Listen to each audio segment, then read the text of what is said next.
You're Barren. Two words that shattered everything. Lydia Harrow traveled 1,400 miles to become Jonas Caldwell's wife, only to watch him tear up their marriage contract the moment he read her medical letter. Stranded in the Montana wilderness with winter closing in, she accepted his cold offer, temporary teacher to his 3 motherless children, nothing more. But when the youngest whispered, "Will you be our mama?" everything changed. Stay until the end to see how a rejected woman became the heart of a broken family, and comment your city so I can see how far this story travels. The stagecoach lurched to a violent stop, throwing Lydia Harrow against the wooden sidewall hard enough to bruise. Dust exploded through the gaps in the leather curtains, coating her already filthy traveling dress with another layer of Montana grit. 23 days of rattling bones, stale bread, and the constant metallic taste of fear at the back of her throat. "Willow Ridge," the driver shouted, his voice rough as sandpaper. "End of the line, miss. Better you than me staying in this godforsaken place." Lydia's gloved hands trembled as she gathered her carpet bag and the small trunk that contained everything she owned in this world. Through the coach window, she caught her first glimpse of Willow Ridge Station, a collection of weathered buildings huddled against the brutal landscape like frightened animals. The Montana sky stretched overhead, gray and merciless, promising snow. This was supposed to be the beginning of her new life. Instead, it felt like the edge of the world. She stepped down from the coach, her legs unsteady after so many days of travel. The wind hit her immediately, cutting through her wool coat as if it were made of paper. December in Montana was nothing like December in Philadelphia. Back home, winter meant carolers and warm parlors. Here, it meant survival. "Mrs. Harrow?" The voice came from behind her, deep and careful. Lydia turned and her breath caught. Jonas Caldwell stood 6 feet away, hat in his hands, looking nothing like the hopeful photograph he'd sent 3 months ago. That man had smiled slightly, his eyes crinkling at the corners. This man looked carved from the same granite as the mountains surrounding them, all sharp angles and hard edges, weathered by grief and work, and something else she couldn't quite name. "Mr. Caldwell." Her voice came out steadier than she felt. "Yes, I'm Lydia Harrow." He nodded once, his gaze sweeping over her with the efficiency of a man assessing livestock. She felt herself being catalogued, too thin, probably, too pale. City soft. Everything a frontier rancher didn't need in a wife. "Journey was long?" he asked, but his tone suggested he didn't particularly care about the answer. 23 days, she said anyway. "The train to Cheyenne, then the stage. The last driver said the roads are closing soon. Snow." "They are." He bent to pick up her trunk, lifting it as if it weighed nothing. His shoulders were broad under his worn coat, his hands scarred and capable. "We should talk before we head to the ranch. There's a room at the station house. Private." Something in his voice made her stomach clench. This wasn't how mail-order marriages began. She'd read the letters from other women, heard the stories. The man was supposed to be nervous but eager, ready to take his bride home immediately. Jonas Caldwell looked like a man preparing for an amputation. The station house was barely warmer than outside.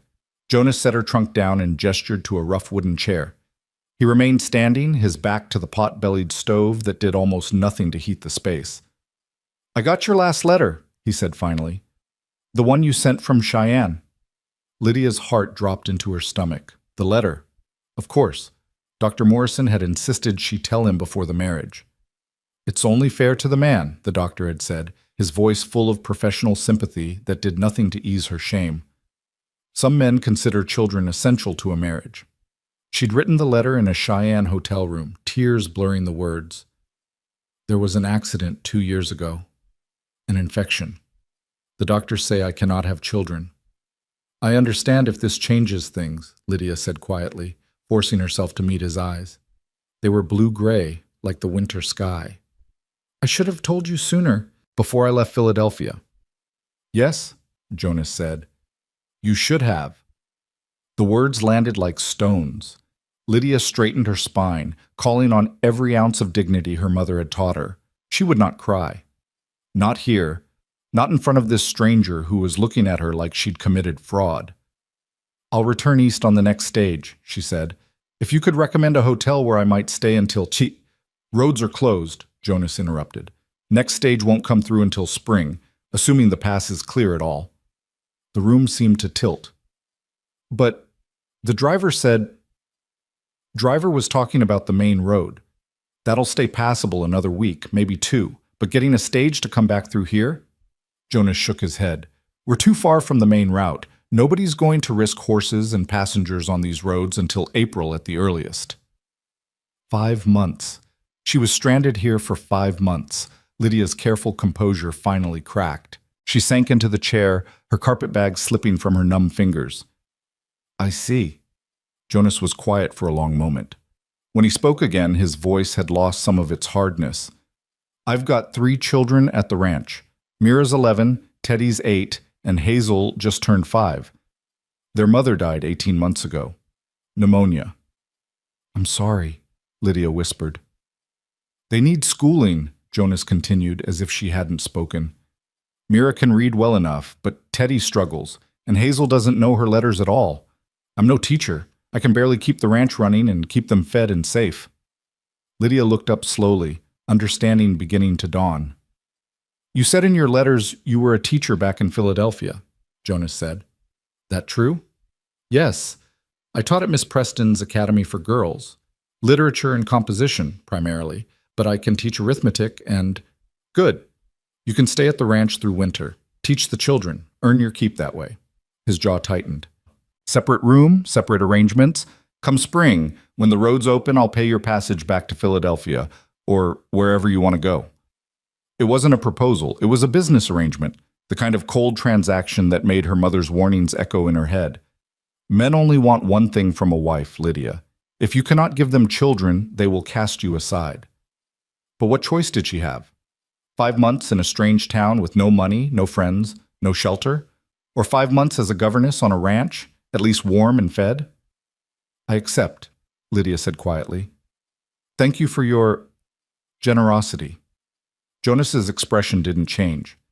It's not generosity, it's practical. We leave in an hour. Dress warm. The ride to the ranch takes 3 hours, and the temperature drops fast once the sun goes down. He left her alone in the cold room, and Lydia finally let the tears come. The ranch appeared out of the gathering darkness like something from a fever dream, a sprawling log house with smoke curling from 2 chimneys, surrounded by outbuildings she couldn't identify in the gloom. Fences stretched into the distance, containing shadows that might have been cattle or horses. The wind had picked up during the journey, and Lydia could barely feel her face despite the wool scarf Jonas had wordlessly handed her an hour earlier. Stay close to me, Jonas said as he helped her down from the wagon. His hands were steady on her waist, gone as soon as her feet touched ground. Children don't know you're coming. Didn't want to get their hopes up in case I wasn't suitable. Lydia didn't need him to finish the sentence. The front door burst open before they reached the porch, and 3 small figures tumbled out in a chaos of voices and movement. Papa, you're home. Did you bring supplies? Mrs. Henderson said you might bring peppermints. Teddy pushed me in the mud and Mira wouldn't. Enough. Jonas's single word cut through the noise like a knife. 3 children froze on the porch steps, their eager faces suddenly wary. Inside, all of you. We need to talk. The children retreated, and Lydia got her first clear look at them in the lamplight spilling from the doorway. Mira was tall for 11, all sharp elbows and serious dark eyes, her brown hair pulled back in a braid that had mostly come undone. Teddy was built like his father would be, sturdy and solid, with the same blue-gray eyes and a cowlick that made his hair stick up in the back. Little Hazel clutched a rag doll with one arm missing, her face round and solemn beneath a tangle of honey-colored curls. They were beautiful. They were terrifying. Children, Jonas said once they were all gathered in the front room, this is Miss Harrow. She's come from Philadelphia to be your teacher for the winter. 3 pairs of eyes fixed on Lydia with unnerving intensity. She forced herself to smile, though her face felt frozen from more than just the cold. Hello, she managed. I'm very pleased to meet all of you. Mira's eyes narrowed. You're the lady from the letters, the one Papa was going to marry. The room went silent. Even the fire seemed to stop crackling. Mira, Jonas said, his voice low and warning. But you're not, are you? Mira continued, her chin lifting in defiance. You're going to be our teacher, Not our mother. That's enough. Jonas's voice cracked like a whip. Miss Harrow is our guest. You will treat her with respect. Yes, Papa. But Mira's eyes remained hostile as she looked at Lydia. Hazel stepped forward suddenly, still clutching her broken doll. Are you going to leave like Mama did? The innocence of the question was devastating. Lydia crouched down, bringing herself to the child's eye level despite the protest of her travel-weary legs. Your mama didn't want to leave you, sweetheart, Lydia said softly. I'm sure she loved you very much. But she's gone, Hazel said matter-of-factly. Everyone goes away. Lydia's throat tightened. I'll be here all winter. I promise I won't leave until the spring. That's not very long, Hazel observed. No, Lydia agreed honestly. It's not. Teddy had been silent through the entire exchange, but now he erupted into a sudden, violent coughing fit that bent him double. Jonas was at his side instantly, one large hand on the boy's back. Easy, son. Easy. Breathe through it. The coughing went on for nearly a minute, wet and rattling, the kind of cough that spoke of things growing in young lungs. When it finally subsided, Teddy's face was red, his eyes watering. I'm fine, he gasped, but Jonas's expression suggested this was a familiar and worrying occurrence. Bed, Jonas said. All of you. It's late. Miss Harrow will be here in the morning, and you can get to know her then. The children filed out with varying degrees of reluctance. Mira shot Lydia one last suspicious look. Teddy avoided her eyes entirely. Only Hazel turned back at the doorway. Good night, Miss Harrow, she said politely, then added in a whisper probably meant to be private but perfectly audible. I hope you stay longer than spring. Then she was gone, leaving Lydia alone with Jonas in the lamplit room. Your son, Lydia said carefully. That cough. Has had it since last winter, Jonas interrupted. Dr. Henderson came out twice, says it's lung weakness, should grow out of it. But his jaw was tight, his hands clenched at his sides. Usually worse in the cold. There are treatments, Lydia said. My sister had a similar condition. Steam inhalations, warm compresses, certain herbs. You a doctor now too? The word stung.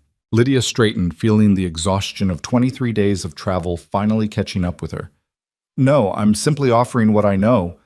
Jonas rubbed his face with both hands, suddenly looking as tired as she felt. I'm sorry, that was uncalled for. It's been a long day. For both of us. He showed her to a small room off the kitchen, probably meant for a hired hand, with barely enough space for a narrow bed and a washstand. But it was clean, and the blankets looked thick and warm. There's water in the pitcher, Jonas said. Gets cold fast, so use it soon if you want to wash. Breakfast is at dawn. Children eat first, then we do chores. Then you can start lessons around 8. Mr. Caldwell, Lydia said, stopping him before he could leave. Thank you for not sending me away. For giving me this chance. Something flickered across his face. Regret, maybe, or anger, or grief. It was gone too quickly to identify. Don't thank me yet, he said. Winter here is hard. Spring feels impossible. You might be cursing my name by February. He closed the door behind him, leaving Lydia alone in the strange room that smelled of wood smoke and unfamiliar soap. She sank onto the bed, still wearing her traveling clothes, too exhausted to even remove her boots. Through the thin walls, she could hear Jonas moving through the house, banking fires, checking locks. The sounds of a man who'd learned to do everything alone because he had no choice. Lydia closed her eyes and saw again the way Hazel had looked at her, that desperate hope poorly disguised by a 5-year-old's attempt at casual questioning. I hope you stay longer than spring. What had she gotten herself into? Dawn came too early and too cold. Lydia woke to the sound of someone, Jonas probably, stoking the kitchen fire back to life. Gray light filtered through the small window, and her breath misted in the air. She'd slept in her clothes, her body aching from the bed and the journey and the weight of her new reality. She forced herself up, washed quickly in the ice-cold water, and changed into a fresh dress, sensible gray wool, appropriate for a governess. When she emerged into the kitchen, she found Jonas already dressed, pouring coffee from a battered pot. Children are still sleeping, he said without preamble. You want breakfast? I can prepare it, Lydia offered, if you tell me where things are kept. Jonas gestured vaguely at the cupboards. Oats are in the blue tin, molasses on the shelf. We eat simple here. They worked in awkward silence, Jonas standing by the window with his coffee, Lydia figuring out the rhythm of the stove and the supplies. The porridge was bubbling when small footsteps announced the children's arrival. Hazel appeared first, still in her nightgown, her hair a wild halo around her sleep-soft face. She stopped in the doorway, staring at Lydia with wide eyes, as if she'd forgotten overnight that a stranger now lived in their house.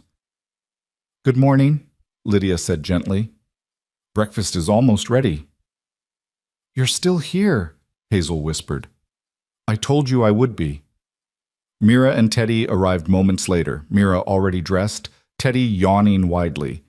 They took their places at the rough wooden table with the ease of routine, and Lydia served them each a bowl of porridge with molasses. "Thank you, Miss Harrow," Hazel said solemnly. Mira said nothing, just picked up her spoon and ate with mechanical efficiency. Teddy stirred his porridge absently, not eating. "Not hungry?" Lydia asked. "Chest hurts," Teddy mumbled. Jonas's head snapped around. "Since when?" "Last night, after the coughing." Teddy's voice was small, ashamed. "It's not bad, Papa. I'm fine." "Let me see." Jonas crossed to his son, pressing careful fingers against the boy's chest, his face tight with worry. "Tender here?" "A little." Lydia watched the interaction, noting how Teddy tried to minimize his discomfort, how Jonas's hands shook slightly despite their gentleness. A father terrified of losing another person he loved. "I'll prepare a chest compress after breakfast," Lydia said quietly. "If that's all right with you, Mr. Caldwell." Jonas met her eyes across the table. She expected him to refuse, to tell her once again that she was overstepping. Instead, he nodded once, curtly. "Appreciate it." After breakfast, the children were dispatched to morning chores, Mira to gather eggs, Hazel to feed the chickens with her father's supervision, Teddy excused due to his chest pain. Lydia found herself alone in the kitchen with the boy, gathering what she needed. "Does it hurt bad?" she asked as she set a pot of water to boil. "Sometimes." Teddy watched her work with cautious curiosity. "How come you know about chest sickness?" "My little sister, Elizabeth. She had weak lungs, too. Mama used to make compresses with chamomile and eucalyptus. It helped." "Did she get better?" Lydia paused, her hands still on the herbs she'd found in Jonas's surprisingly well-stocked pantry. "She did. She's married now, living in Boston, healthy as a horse." It was only a small lie. Elizabeth was indeed healthy now, though she'd stopped speaking to Lydia after the accident, after Lydia had become damaged goods, unsuitable for proper society. Some wounds didn't show on the outside. "I don't want to die like Mama," Teddy said suddenly, his voice very small. Lydia crossed to him immediately, kneeling beside his chair. "You're not going to die, Teddy. You have a cough, that's all. Lots of children get coughs in winter. The compress will help, and the steam, and maybe we'll find some honey for tea. You'll be running around this ranch causing trouble before you know it." "Promise?" She shouldn't. She didn't know. She wasn't a doctor, just a failed bride with some childhood memories of helping her mother. But Teddy's eyes were so desperate, so afraid. "I promise to do everything I can to help you feel better," Lydia said carefully. "How's that?" Teddy considered this, then nodded. "Okay." The compress seemed to help. By the time Jonas returned with the girls, Teddy was breathing easier, some color back in his cheeks. Jonas's eyes found Lydia's across the room, and something passed between them, not quite gratitude, but an easing of hostility. Progress, however small. "Time for lessons," Jonas said. "I cleared the table in the front room. Miss Harrow will need books and slates. They're in the trunk by the window. Mira, you're to help her set up and behave yourself. Understand?" "Yes, Papa." Mira's tone was dutiful, but her eyes remained mutinous. Jonas left to tend to ranch work, and Lydia was alone with the 3 children who would be her entire world for the next 5 months.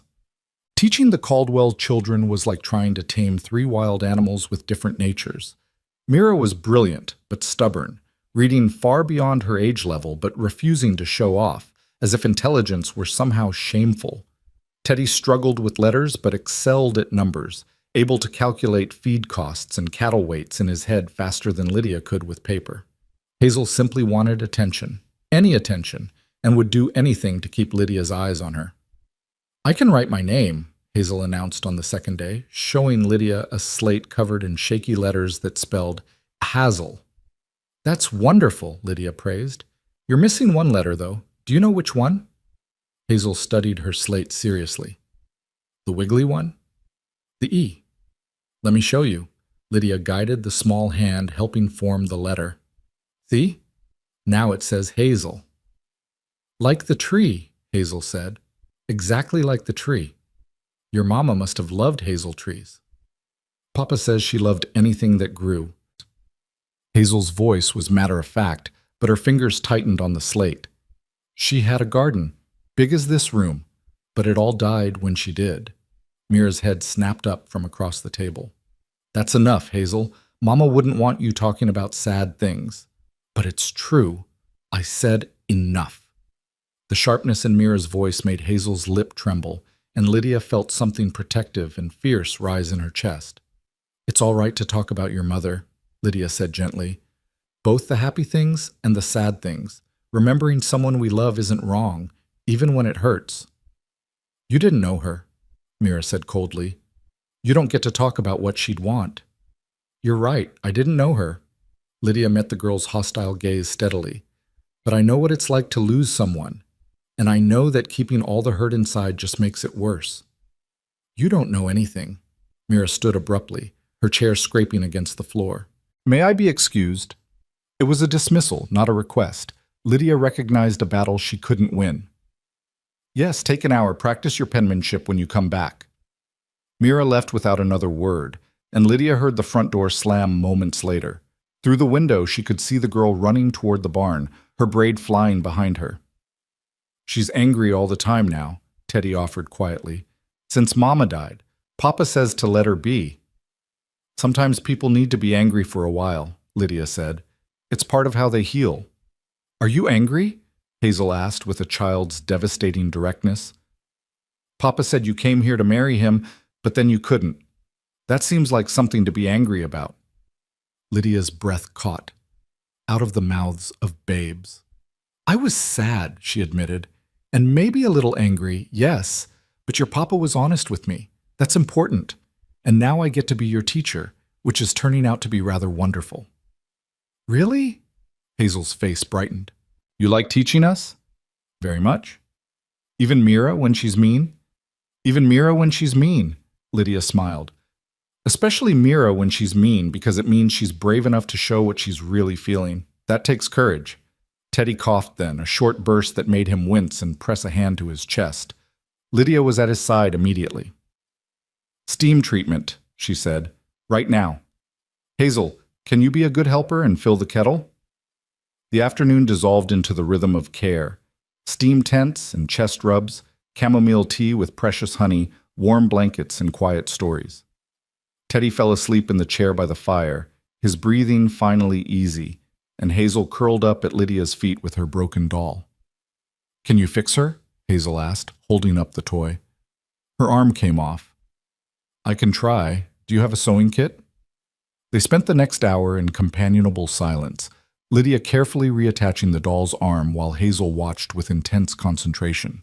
The work was meditative, familiar. Back in Philadelphia, she'd spent countless evenings mending her students' things, torn hems and lost buttons and broken toys, small repairs that meant everything to a child. "There," Lydia said finally, holding up the repaired doll. "Good as new." Hazel clutched the doll to her chest, her eyes shining. "Thank you, Miss Harrow. Thank you, thank you, thank you." "You're very welcome, sweetheart." "I wish you were staying forever," Hazel whispered. "I wish you were going to be our real mama." The words landed like a punch to Lydia's sternum. Before she could formulate a response, the front door opened and Jonas entered, stamping snow from his boots. His eyes took in the scene, Teddy sleeping peacefully, Hazel clutching her repaired doll, Lydia with needle and thread still in her hands. "How's the boy?" he asked. "Much better. The steam treatments are helping. He should sleep well tonight." Jonas nodded, something easing in his shoulders. He looked at Hazel. Time to help with supper. Go wash your hands. Hazel scampered off, still holding her doll, and Jonas moved closer to where Lydia sat. In the lamplight, she could see the exhaustion carved into his face, the worry that lived permanently in the lines around his eyes. "Thank you," he said quietly, "for helping him, for—" He gestured vaguely at the doll Hazel had carried away. "For being kind to them." "They're good children," Lydia said. "You've raised them well, Mr. Caldwell." Jonas, the word came out rough, as if he wasn't used to offering it. "If you're living in my house, teaching my children, you should call me Jonas." "Lydia," she replied, "since we're being informal." He almost smiled. Almost. "Fair enough, Lydia." The use of her Christian name felt intimate in a way that made her pulse quicken. Dangerous. She stood quickly, gathering her sewing things. "I should help with supper." But before she could escape, Mira appeared in the doorway, her face flushed from cold and running. She looked at her father, then at Lydia, then back to her father. "Is she really staying?" Mira asked. "Or is she going to leave as soon as it gets hard? As soon as we start to—" She stopped, pressing her lips together hard. "As soon as you start to what?" Jonas asked gently. "Love her," Mira whispered, "like we loved Mama." The room went absolutely silent. Lydia felt tears prick her eyes, but Mira's face was fierce, defensive, daring either of them to make fun of her admission. Jonas crouched down, bringing himself to his daughter's eye level. "Miss Harrow made a promise to stay through winter. She's a woman of her word, but come spring she'll go back to her own life. So we need to be careful, Bug. We need to remember this is temporary." "Everything good is temporary," Mira said bitterly. "That's what I learned when Mama died."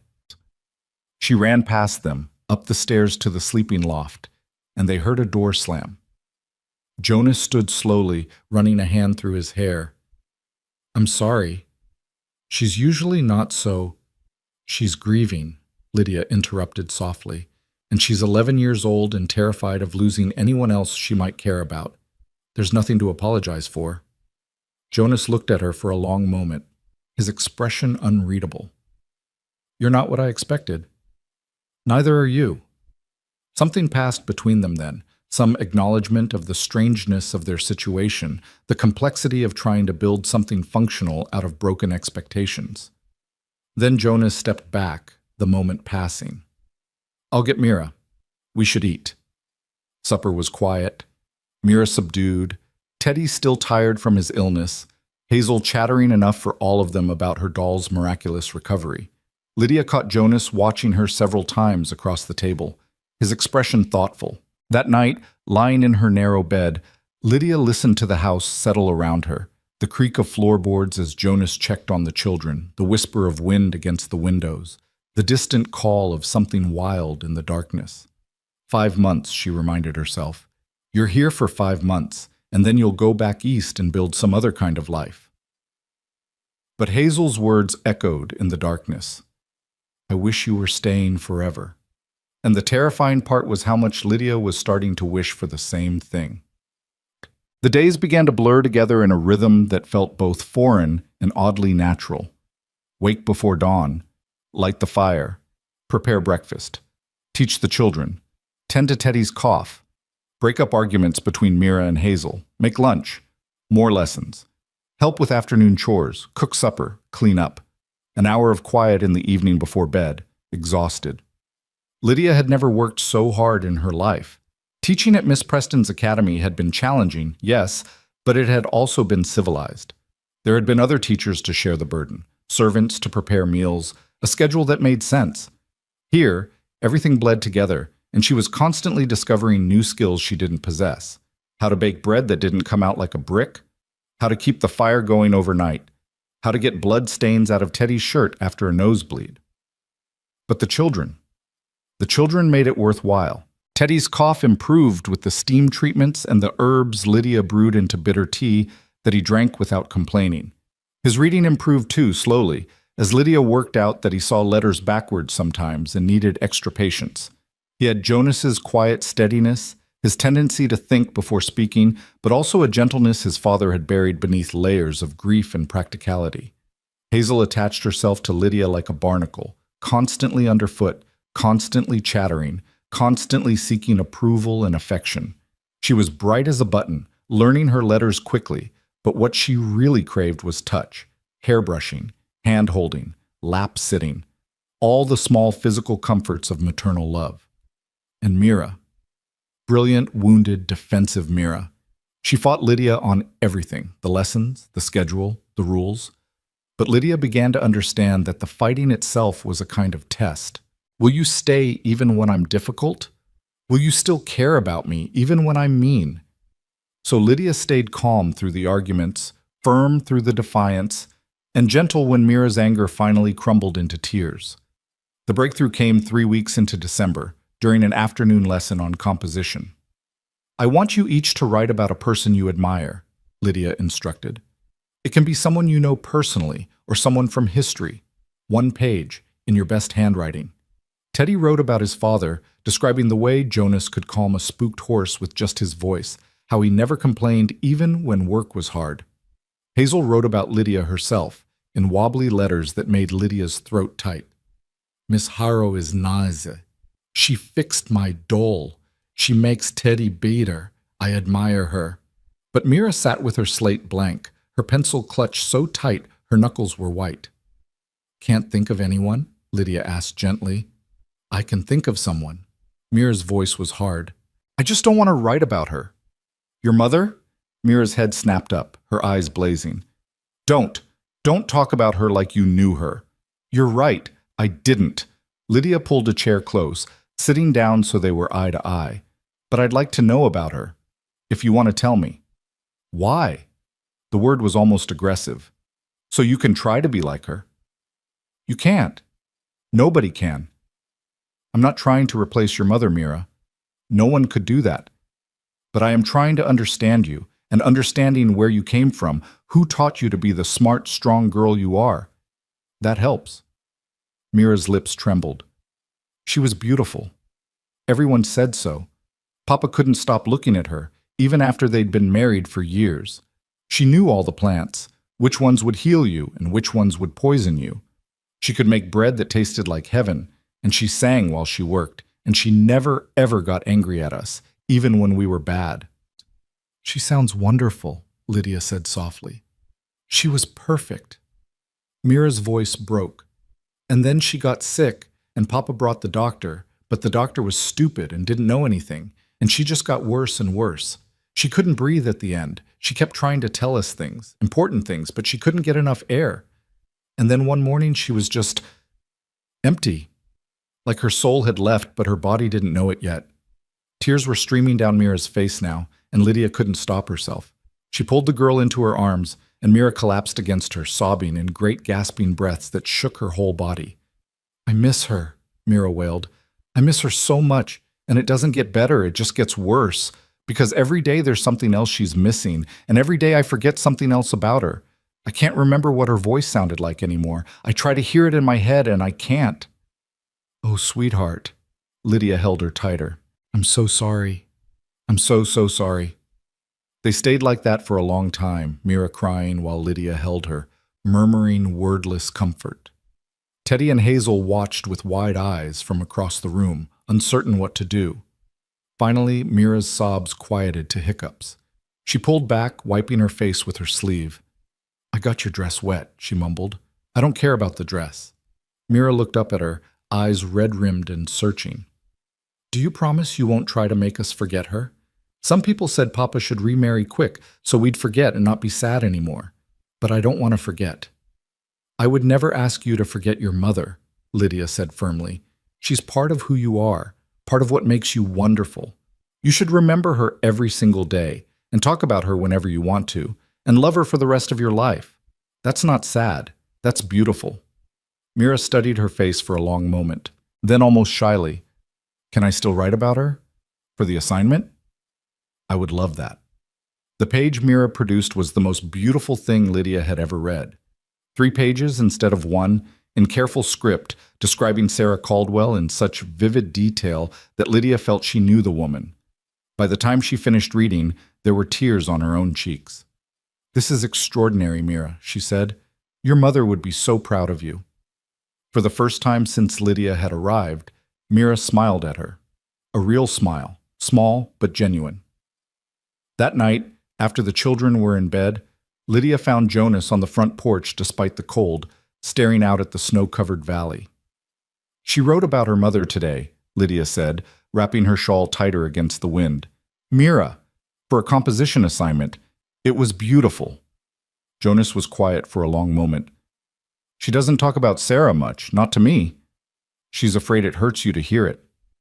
"It does." Jonas's voice was rough. "But not the way she thinks.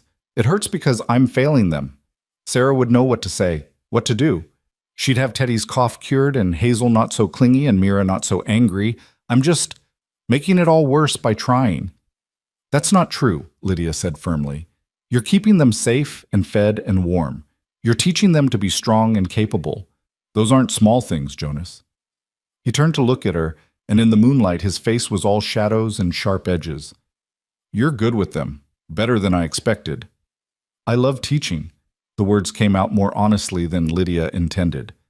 "And your children are special, challenging sometimes, but special. They're getting attached to you." It wasn't quite an accusation, but almost. "I've seen it. Hazel follows you everywhere. Teddy talks about you at supper. Even Mira's starting to soften." "I'm sorry." Lydia's stomach churned with guilt. "I'm trying not to—" "I'm not blaming you," Jonas interrupted. "I'm just worried. Come spring, when you leave, it's going to be hard for them." "It's going to be hard for me too," Lydia thought, but didn't say. Instead, "I'll be as careful as I can." Jonas nodded, then reached out and did something unexpected. He brushed snow off her shoulder where it had fallen from the porch roof, his hand gentle and brief. "You should go in. It's too cold out here." "What about you?" "I'll be in soon. Just need to think for a while." Lydia left him there, but she looked back from the doorway. He was still staring out at the valley, his shoulders bowed beneath a burden she was only beginning to understand. The weight of loving people you were terrified of losing, a burden she was starting to share. Christmas came to the Caldwell Ranch like an unwanted ghost, full of memories that made everyone ache. Lydia woke on Christmas Eve to find Jonas already gone. "Out checking on the cattle," Mira said, though her tone suggested he was really just avoiding the day itself. "Mama loved Christmas," Hazel announced at breakfast, pushing her porridge around with her spoon. "She made gingerbread men with raisin buttons, and we sang carols, and Papa would cut down a tree from up in the hills." "We're not doing that this year," Mira said sharply. "Papa said." "But why not?" Hazel's lower lip trembled. "It's not fair." "Because Mama's not here," Teddy said quietly. "Nothing's the same without her." Lydia felt her heart crack watching their small faces, so resigned to joylessness. 23 days ago, she'd been planning to start a new life as Jonas Caldwell's wife. Instead, she was watching his children mourn a Christmas that would never come again. "What if we made new traditions?" Lydia heard herself say. "Not to replace the old ones, but to honor them. Your mother would want you to have joy, wouldn't she?" 3 pairs of eyes fixed on her with identical expressions of desperate hope mixed with suspicion. "Papa won't like it," Mira said, but her voice held a question. "Let me talk to your father. In the meantime, Hazel, do you remember how your mother made the gingerbread?" "A little bit. She let me help sometimes." "Then you can help me. We'll figure it out together." By the time Jonas returned at noon, stamping snow from his boots and looking like a man who'd been wrestling demons in the cold, the kitchen smelled of ginger and molasses. 3 children sat at the table decorating misshapen cookies with precious sugar saved from the pantry, their faces smudged with flour and actually smiling. Jonas stopped in the doorway, his expression unreadable. "What's all this?" His voice was carefully neutral, but Lydia caught the tension in his shoulders. "Miss Harrow is helping us make Christmas," Hazel announced, "like Mama used to." "I hope that's all right," Lydia said quietly, meeting Jonas's eyes across the room. "I thought, we don't celebrate Christmas anymore." The words came out flat, final. "I told the children that." "You told us Mama wouldn't want us to be sad," Mira corrected, suddenly brave. "But you never asked what we wanted." Jonas's jaw tightened. "Mira." I want to remember her happy, Mira continued, her voice shaking but determined. I want to do the things she loved, not forget about them because it hurts. The silence stretched thin and painful. Teddy ducked his head, pushing his cookie around the table. Hazel's eyes filled with tears. Lydia held her breath, waiting. Finally, Jonas's shoulders sagged. All right. Make your gingerbread. Sing your carols. But I've got work to do. He left without taking off his coat, and Lydia heard the barn door slam a moment later. He's mad, Hazel whispered. He's sad, Lydia corrected gently. There's a difference. He misses your mother just as much as you do, maybe more because he was married to her. Then why won't he talk about her? Mira demanded. Why won't he let us say her name? Lydia chose her words carefully. Sometimes grown-ups think they have to be strong all the time. They think if they show they're sad, it will make everyone else sadder. But really, it just makes everyone feel alone. That's stupid, Teddy said, and Lydia couldn't help but smile. You're absolutely right. It is stupid. But people do stupid things when they're hurt. That evening, after a supper that Jonas barely touched, Lydia found him in the barn, supposedly checking on the horses, but really just standing in an empty stall, staring at nothing. The children are worried about you, she said from the doorway. Children worry too much. Jonas didn't turn around. They should be playing, being young, not managing their father's grief. They can't play when they're drowning in their own grief, Lydia said quietly. Grief that you won't let them express because you're afraid it will break you. Jonas spun around, his face hard. You've been here a month. Don't presume to tell me about my family. You're right. I've only been here a month. Lydia stepped into the barn, letting the door close behind her. But in that month, I've watched Mira cry herself to sleep. I've heard Teddy whisper to his mother's picture when he thinks no one's listening. I've held Hazel while she asked me why her mama doesn't love her anymore since she went away. They need you, Jonas. Not the version of you that's locked up tight and strong. The version that's broken too. The version that misses his wife. I can't. Jonas's voice cracked. If I start, I won't stop. And they need someone who can keep going, who can keep this ranch running, They need their father, not a machine. Jonas turned away again, his hands gripping the stall rail so tight his knuckles went white. When he spoke, his voice was barely a whisper. She died in my arms. Did the children tell you that? She died in our bed in the middle of the night while I held her and begged her to breathe. And the last thing she said to me was, take care of our babies. Not, I love you, not goodbye. Just take care of our babies. As if I could ever do it right without her. Lydia's throat closed up.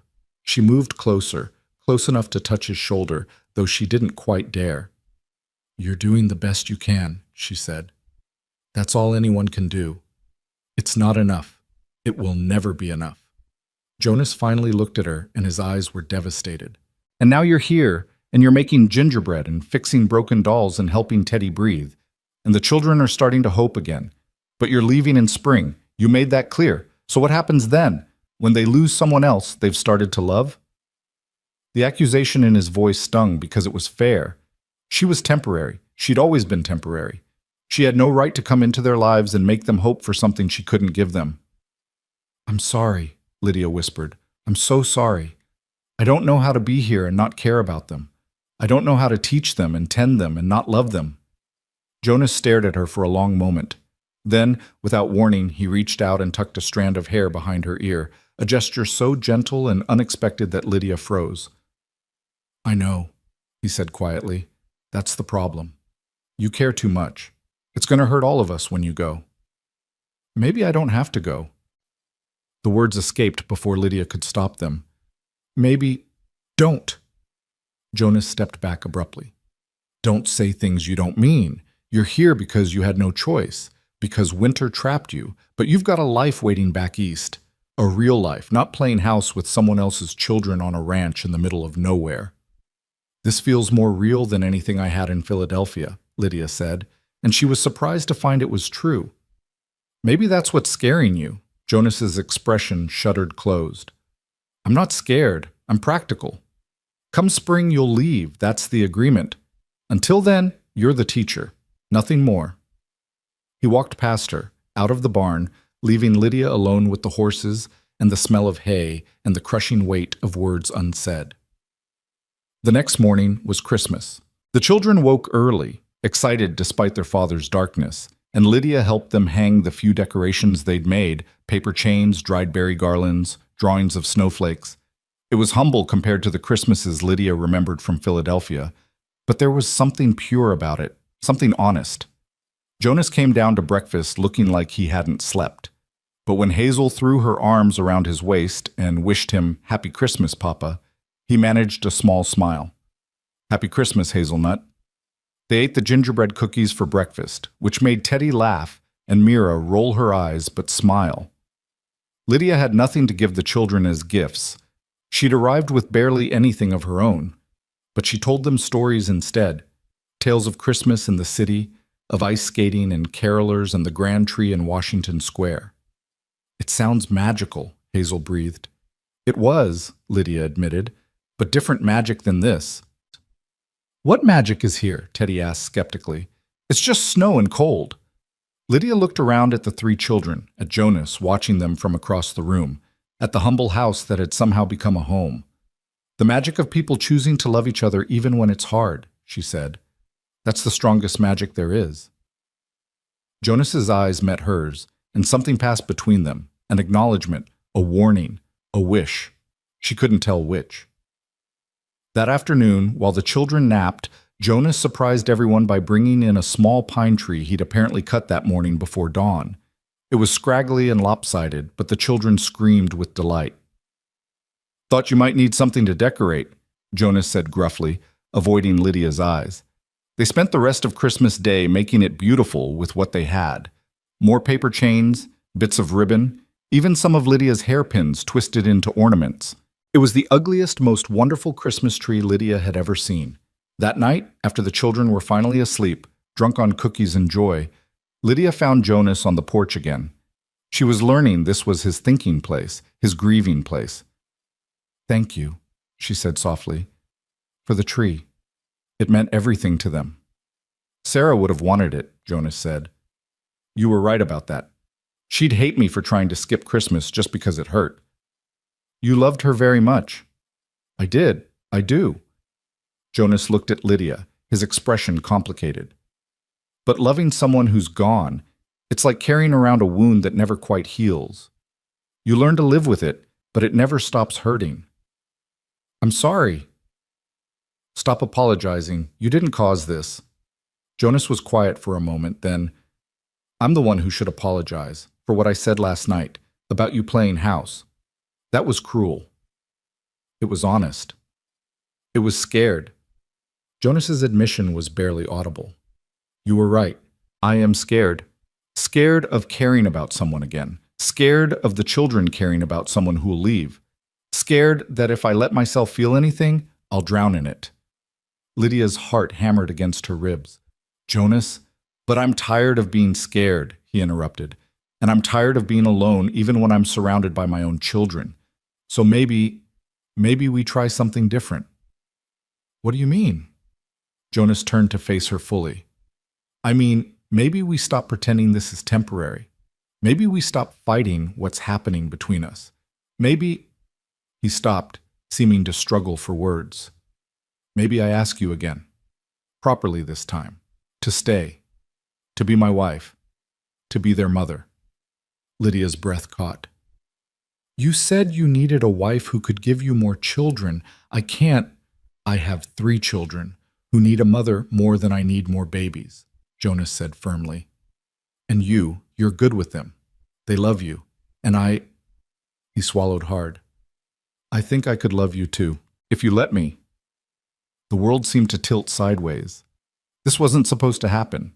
She was damaged goods, the mail-order bride who'd been rejected, the woman no one wanted, and yet here was Jonas Caldwell asking her to stay, asking her to be his wife. "I don't know what to say," Lydia whispered. "Say you'll think about it," Jonas said. "That's all. Just think about it." Before she could answer, a sound split the night. Teddy, coughing. But not the usual cough. This was worse, violent, ending in a horrible wheezing gasp that meant he couldn't breathe. They both ran. Teddy was sitting up in bed, clutching his throat, his face turning red then purple. Mira stood beside him, frozen in terror. Hazel was crying. "Get him to the kitchen," Lydia ordered, her voice snapping into the authoritative tone she'd used with panicking students. "Near the stove. Mira, start water boiling. Hazel, get me all the blankets you can carry." Jonas carried his son downstairs while Lydia raced to gather her supplies. The herbs, the cloths, everything she'd been using to treat Teddy's condition. But this was different. This was a full attack, the kind that could kill. She made a steam tent with blankets over Teddy and the boiling pot, added eucalyptus and chamomile, and climbed under with him, holding him against her chest. "Breathe with me," she commanded. "In through your nose, out through your mouth, nice and slow. You can do this, Teddy. I know you can." Teddy wheezed, panicking, clawing at his throat. "Look at me," Lydia ordered, gripping his face between her hands. "Look at me. You're not dying. I won't let you die. Now breathe." She exaggerated her own breathing, making it loud and obvious. In, out, in, out. Slowly, agonizingly, Teddy's breathing began to match hers. The wheezing eased. The color started returning to his face. "That's it," Lydia murmured. "That's my brave boy. Keep going." Outside the tent, she could hear Jonas's voice, tight with terror, and Mira crying. But she stayed focused on Teddy, breathing with him, holding him steady, until the attack finally passed. When they emerged from the steam tent 20 minutes later, Teddy was exhausted but breathing normally. Jonas scooped him up immediately, holding him so tightly the boy squeaked. "I'm okay, Papa," Teddy mumbled against his father's shoulder. "Miss Harrow fixed me." Jonas looked at Lydia over his son's head, and the raw gratitude in his eyes made her chest ache. "Thank you," he mouthed silently. Lydia could only nod, her own hands shaking now that the crisis had passed. They kept Teddy downstairs for the rest of the night, taking turns watching him, making sure he kept breathing. Hazel refused to go back to bed, curling up next to her brother. Mira sat in the corner, hugging her knees, her face pale. As dawn broke gray and cold through the windows, Teddy finally fell into a deep, peaceful sleep. Jonas carried him upstairs, and the girls followed. Lydia was left alone in the kitchen, surrounded by the evidence of her makeshift hospital, wet blankets, herb packets, the still steaming pot. She sank into a chair, suddenly bone-tired. "You saved his life." She looked up to find Jonas in the doorway, his face haggard. "I did what I could. It might happen again. He needs to see a real doctor, Jonas, someone with actual training." "Closest doctor is 2 days' ride in good weather. In winter, might as well be on the moon." Jonas moved closer, then did something that shocked her. He knelt beside her chair, taking her hands in his. "But you knew what to do. You kept him calm. You breathed him through it. That's not something from a book. That's something from the heart." Lydia's eyes filled with tears. "I was so scared. I thought—" "I know, so was I." Jonas squeezed her hands. "But you didn't freeze. You didn't panic. You saved my son." "Our son," Lydia whispered without thinking. If I say yes, he'd be our son." Jonas's face transformed. "Is that a yes?" "I don't know. But she never finished the sentence because Teddy's voice called weakly from upstairs. "Miss Harrow? I'm thirsty." Jonas helped her to her feet, steadying her when she swayed. "We'll talk later, about everything, but for now, our son needs water," Lydia finished, and felt a strange thrill at the word "our." The days after Christmas brought a cold snap that froze the world solid. Going outside meant risking frostbite. The animals huddled together for warmth. Even inside, near the fires, breath misted in the air. And then, on a bright January morning that hurt to look at, riders appeared on the horizon. Jonas spotted them first from the window and immediately tensed. "Company, stay inside with the children. Mum." But Lydia saw his hand go to the rifle above the fireplace, and her stomach clenched. "What's wrong?" "That's Silas Hargrove's horse in front," Jonas said grimly. "He doesn't make social calls." Silas Hargrove turned out to be a mountain of a man with a thick beard and eyes like chips of ice. He arrived with 3 men, all armed, all looking like they'd rather be anywhere else. They stopped their horses 20 feet from the porch, and Hargrove remained mounted, looking down at Jonas with clear contempt. "Caldwell," Hargrove said, "we need to talk about the creek." "Nothing to talk about," Jonas replied, his voice level but his body radiating tension. "The creek runs through my land, has for 15 years. Your deed says east boundary is the tree line, creek's past the tree line. That makes it mine." "The hell it does. My deed specifically mentions water rights to Willow Creek. You know that, Silas. Everyone knows that." Hargrove's smile was unpleasant. "Funny thing about old deeds. Sometimes they're unclear. Sometimes they need to be interpreted by a judge. And Judge Morrison? He's a friend of mine." Lydia watched from the window, her heart pounding. Mira pressed against her side, and Lydia could feel the girl trembling. "Papa won't let him take the creek," Mira whispered. "We'll die without that water for the cattle." "What does he want?" Lydia asked. "Our land. He's been trying to buy us out since Mama died. Says Papa can't manage alone. That we should sell and move to town." Outside, Jonas's voice rose slightly. "You bring a judge out here, Silas, and I'll fight you every step. I've got the original deed. I've got surveyor maps. You won't win." "Maybe not," Hargrove agreed pleasantly, "but I can make your life hell trying. Can tie you up in legal costs for years. You got money for lawyers, Jonas? What with 3 kids to feed and winter barely half over?" It was a threat wrapped in logic, and they all knew it. Jonas's hands clenched into fists at his sides. "Get off my land!" "Think about it," Hargrove said. "I'm offering fair price. More than fair. You take it, you and the kids can live comfortable in town. No more breaking your back out here. No more—" "I said get off my land." Jonas's voice was deadly quiet now. "Before I make you." Hargrove's men shifted uneasily, hands moving toward weapons. The situation balanced on a knife's edge. And then Lydia did something that would later seem insane. She walked out onto the porch. "Mr. Hargrove," she called out, her voice carrying across the frozen yard. "Good morning." All eyes turned to her. Jonas's expression was thunderous. "Lydia, get inside." But she moved to stand beside him, her hands folded calmly in front of her, every inch the proper Philadelphia lady. "I don't believe we've been introduced. I'm Mrs. Caldwell." The lie came out smooth and natural, and Jonas's indrawn breath told her he understood what she was doing. Hargrove's eyes narrowed. "Heard Jonas was getting married. Didn't believe it. Mail-order bride, wasn't it?" "I came from Philadelphia to marry Mr. Caldwell. Yes," Lydia said coolly. "We wed just after Christmas. A small ceremony, family only. But I'm afraid I don't understand this talk of selling. My husband hasn't mentioned any such plans to me." "Your husband's in debt up to his eyeballs," Hargrove said bluntly. "Ranch is failing. He's too proud to admit it, but another year or two and he'll lose everything anyway." "How interesting," Lydia said, her voice dripping with the kind of aristocratic disdain her mother had perfected. "Because the ledgers I've reviewed suggest otherwise. The ranch is running quite profitably, actually. We had an excellent year with the calves and the prices at market—" "You're a woman," Hargrove interrupted. "You don't understand ranching." "I understand numbers," Lydia said, "and I understand bullies. You want this land because it's valuable, not because Mr. Caldwell is failing. The creek is the best water source for miles.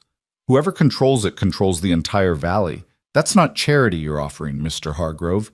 That's theft dressed up as kindness." Hargrove's face darkened. "Careful, Mrs. Caldwell. That's a serious accusation." "It's an accurate one." Lydia didn't back down. "Now, I believe my husband asked you to leave. I suggest you do so before I'm forced to note your trespassing in my correspondence with the territorial governor. He and my father were at Harvard together. I'm sure he'd be very interested to hear about local land disputes." It was a complete bluff. Lydia's father had never been to Harvard, and certainly didn't know any governors, but she delivered it with such confidence that Hargrove actually hesitated. "This isn't over," he finally said, yanking his horse's reins. "I'm certain it's not," Lydia agreed pleasantly. "Good day, Mr. Hargrove." They watched the riders leave, dust rising behind them despite the frozen ground. When they were finally out of sight, Jonas turned to Lydia, his expression caught between fury and admiration. "What the hell was that?" he demanded. That was me protecting what's ours, Lydia said, and realized she meant it. Somewhere in the last month, this ranch had become hers to defend. He's a bully. Bullies back down when someone stands up to them. He's a dangerous bully. You think he's just going to accept being embarrassed by a woman? Probably not. Lydia's hands were shaking now that the confrontation was over, but she kept her voice steady. But at least he knows you're not alone anymore. That you have someone standing with you. Jonas stared at her for a long moment. Then, without warning, he cupped her face in both hands and kissed her. It was brief, fierce, and tasted like desperation and hope mixed together. When he pulled back, his eyes were bright. "Marry me," he said. "Really marry me. Not because you're trapped here, not because you feel obligated. Marry me because you want this life. This ranch. These children. Me." Lydia's heart was hammering so hard she thought it might burst. "Jonas? She's going to be our mama!" Hazel's delighted shriek cut through the moment. The children had apparently been watching from the window and had excellent hearing. Mira and Teddy appeared on the porch, their faces cautiously hopeful. "Is it true?" Mira asked. "Are you really going to stay?" Lydia looked at Jonas, at his children, at the ranch spread out before them in its frozen beauty. She thought about Philadelphia, about her sister who wouldn't speak to her, about the life she'd left behind that had never quite fit. She thought about steam tents and gingerbread cookies and the way Hazel held her hand. She thought about Mira's slowly softening defenses, and Teddy's quiet courage, and Jonas's rare smiles that felt like sunshine breaking through clouds. "Yes," she heard herself say. "Yes, I'm going to stay." The children erupted in chaos, all three trying to hug her at once. Jonas pulled them all together into one awkward, wonderful embrace, and for the first time since her train had pulled out of Philadelphia station, Lydia felt like she'd come home. But that night, lying in her narrow bed, reality set in. Silas Hargrove wasn't going to give up. The legal battle over the creek could destroy them, and she'd just lied to a dangerous man about being married to Jonas when they hadn't even properly courted yet. She'd also tied herself to a life she didn't fully understand, on a ranch that could fail, with 3 children who might grow to resent her trying to replace their mother. What had she done? The answer came in the darkness, quiet but certain. The only thing I could. The only thing that felt right. And for now, that would have to be enough. The morning after Lydia's promise brought an unexpected visitor, Reverend Thomas from the church in town, arriving on a tired mule with news that spread through the house like wildfire. Hargrove's filing a formal complaint with the Territorial Land Office, the Reverend said, warming his hands by the fire, while Jonas's face grew darker by the second. "Claims your deed is fraudulent. Says the original survey was done wrong and the creek belongs to him by right."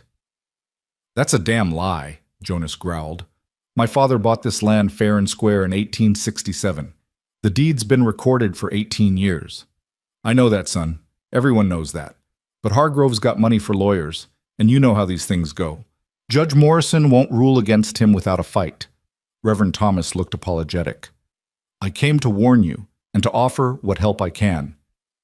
Lydia brought coffee, her mind racing. She'd studied law briefly. Her father had insisted all his daughters understand contracts before marriage. What would it take to prove the deed is legitimate? "Original survey documents," Jonas said, "filed with the Territorial Office in Helena. But that's a week's ride in good weather. In winter—" He shook his head. "Impossible." "Not impossible," the Reverend corrected. "Just difficult. And expensive. You'd need to hire someone to make the trip, pay for certified copies, bring them back before Hargrove gets his hearing scheduled." He paused. "Could cost $100 or more."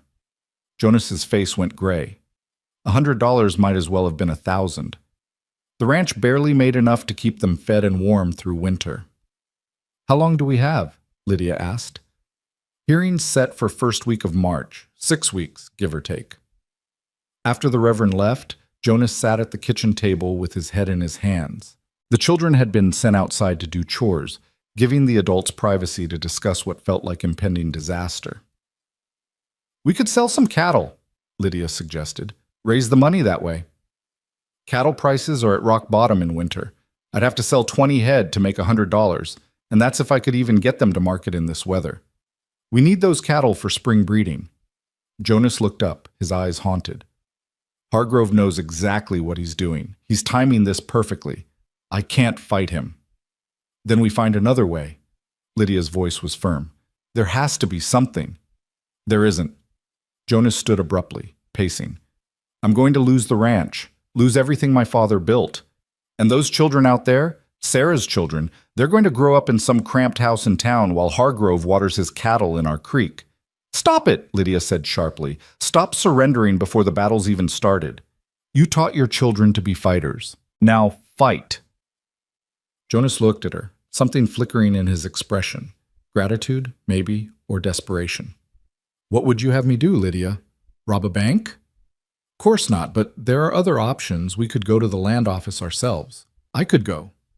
You? Jonas laughed bitterly. Woman traveling alone in winter? That's suicide.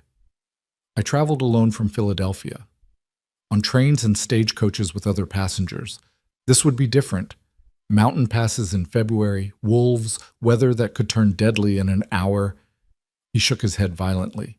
No, absolutely not. Then come with me. We'll go together. And leave the children alone for 2 weeks? With Teddy's lungs still weak, and God knows what Hargrove might try if he knows we're gone. Jonas's voice rose. Think, Lydia.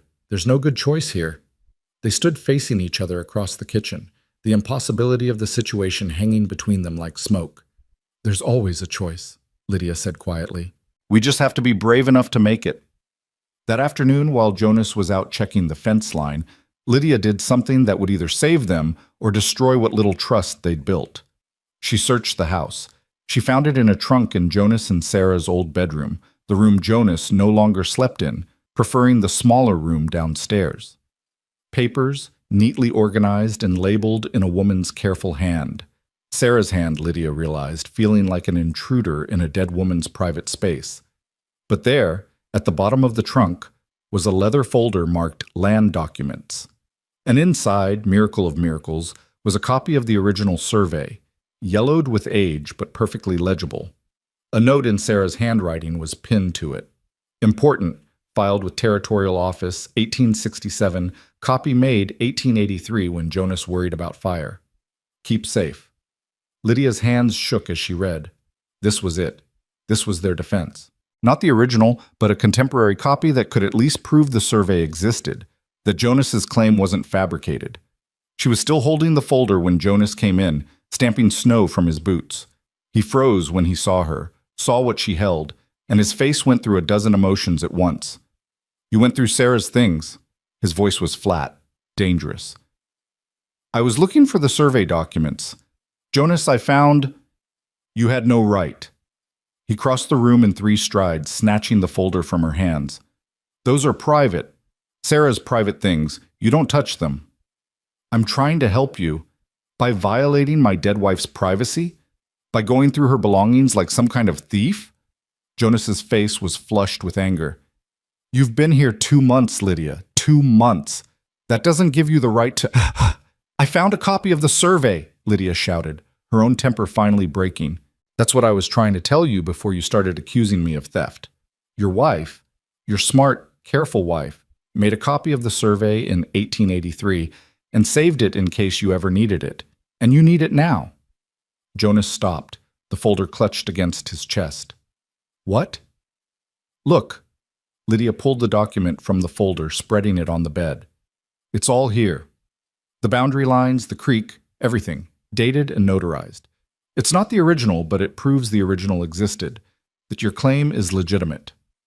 Jonas stared at the paper, his anger draining away into something that looked like grief. Sarah did this? She protected you. Even knowing she was dying, she protected you. Jonas sat down heavily on the bed, still holding the document. I didn't know. She never told me. She probably did it when she first got sick, when she knew time was running out. Lydia's voice gentled. I'm sorry I went through her things without asking. But Jonas, this could save the ranch. We take this to the land office, show them we have documentation, and Hargrove's case falls apart. It's not the original, Jonas said, but he was studying the document with new hope in his eyes. Will it be enough? I don't know, but it's more than we had an hour ago. Jonas looked up at her, and the complexity in his expression made Lydia's chest tight. Why are you doing this? Fighting so hard for a place that isn't even yours yet? Because it will be mine. Because those children out there deserve to grow up on their family's land. Because you deserve not to lose everything. She paused. And because Sarah left you a gift, the least we can do is use it. Jonas was quiet for a long moment. Then he stood, carefully refolding the document. We'll need to take this to Helena, get it verified, submitted as evidence. But you were right about one thing. We can't both go. Someone has to stay with the children. I'll go, Lydia said immediately. Lydia, you're needed here. You know the ranch, the cattle, how to keep everything running. I'm just the teacher, and I'm the one who found the document. Let me do this. It's too dangerous. Life is dangerous. Lydia moved closer, taking his hands. But hiding from danger doesn't make it go away. Your wife knew that. She fought her illness as long as she could. She prepared for the worst while hoping for the best. Let me honor her courage by being brave too. Jonas's grip tightened on her hands. If something happened to you, then you'd go on. You'd take care of the children. You'd keep fighting. That's what we do. She smiled slightly. Besides, I didn't survive 23 days of travel just to be defeated by a simple trip to Helena. There's nothing simple about it. Then it's a good thing I'm not a simple woman. Despite everything, Jonas laughed. No, you're really not.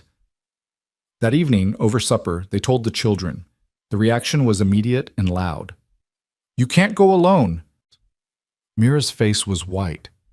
What if something happens? What if you don't come back? I'll come back, Lydia promised. I swear it. Mama said she'd get better, and she didn't, Teddy said, his voice small. People don't always come back when they promise. The pain in his words cut deep. Lydia knelt beside his chair, taking his face in her hands. You're right. Your mama didn't have a choice about leaving, but I do have a choice, and I'm choosing to come back. To you, to your sisters, to your father, to our home. When?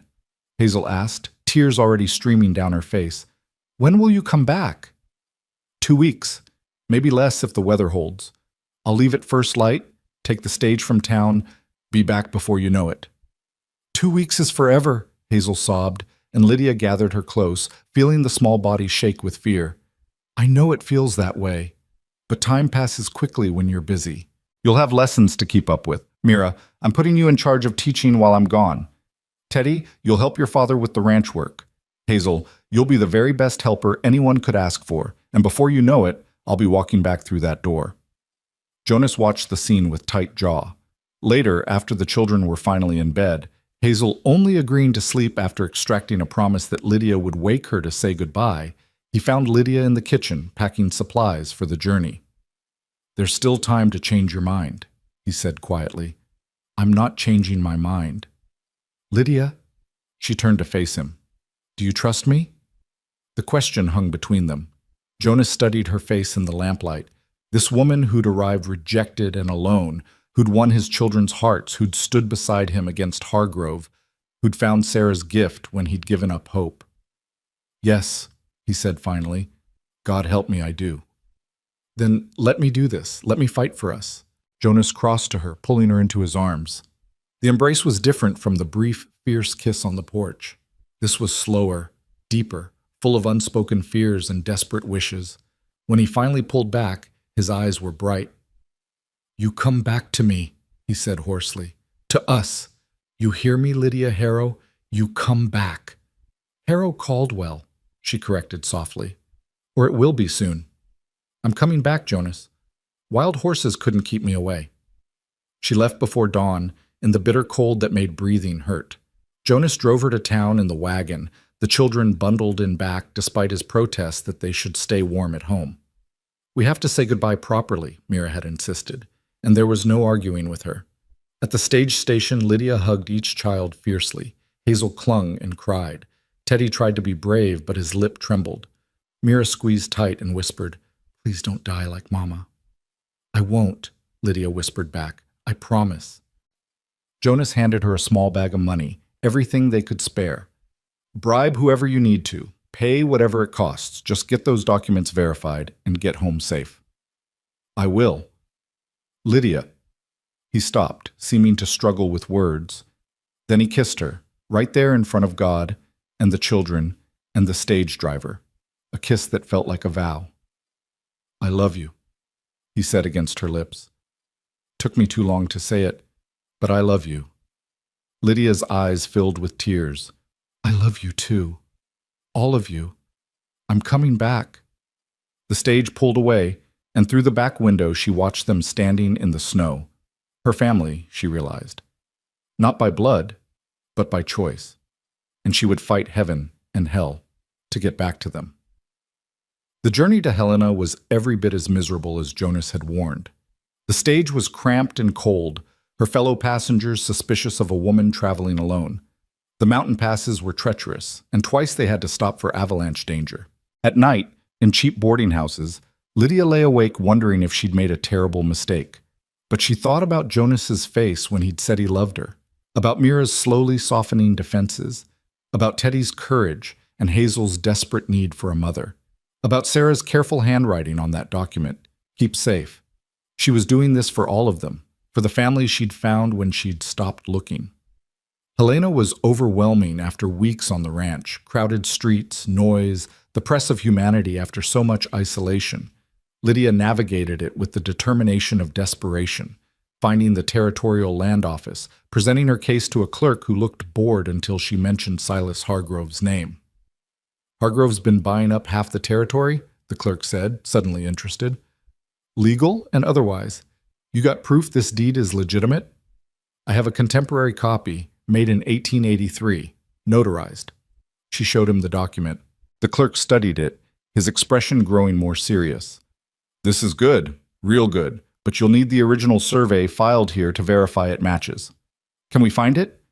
If it exists, it's in the archives, but, miss, those archives— He gestured to a room full of filing cabinets that looked like they'd been organized by a drunk. Could take days to search.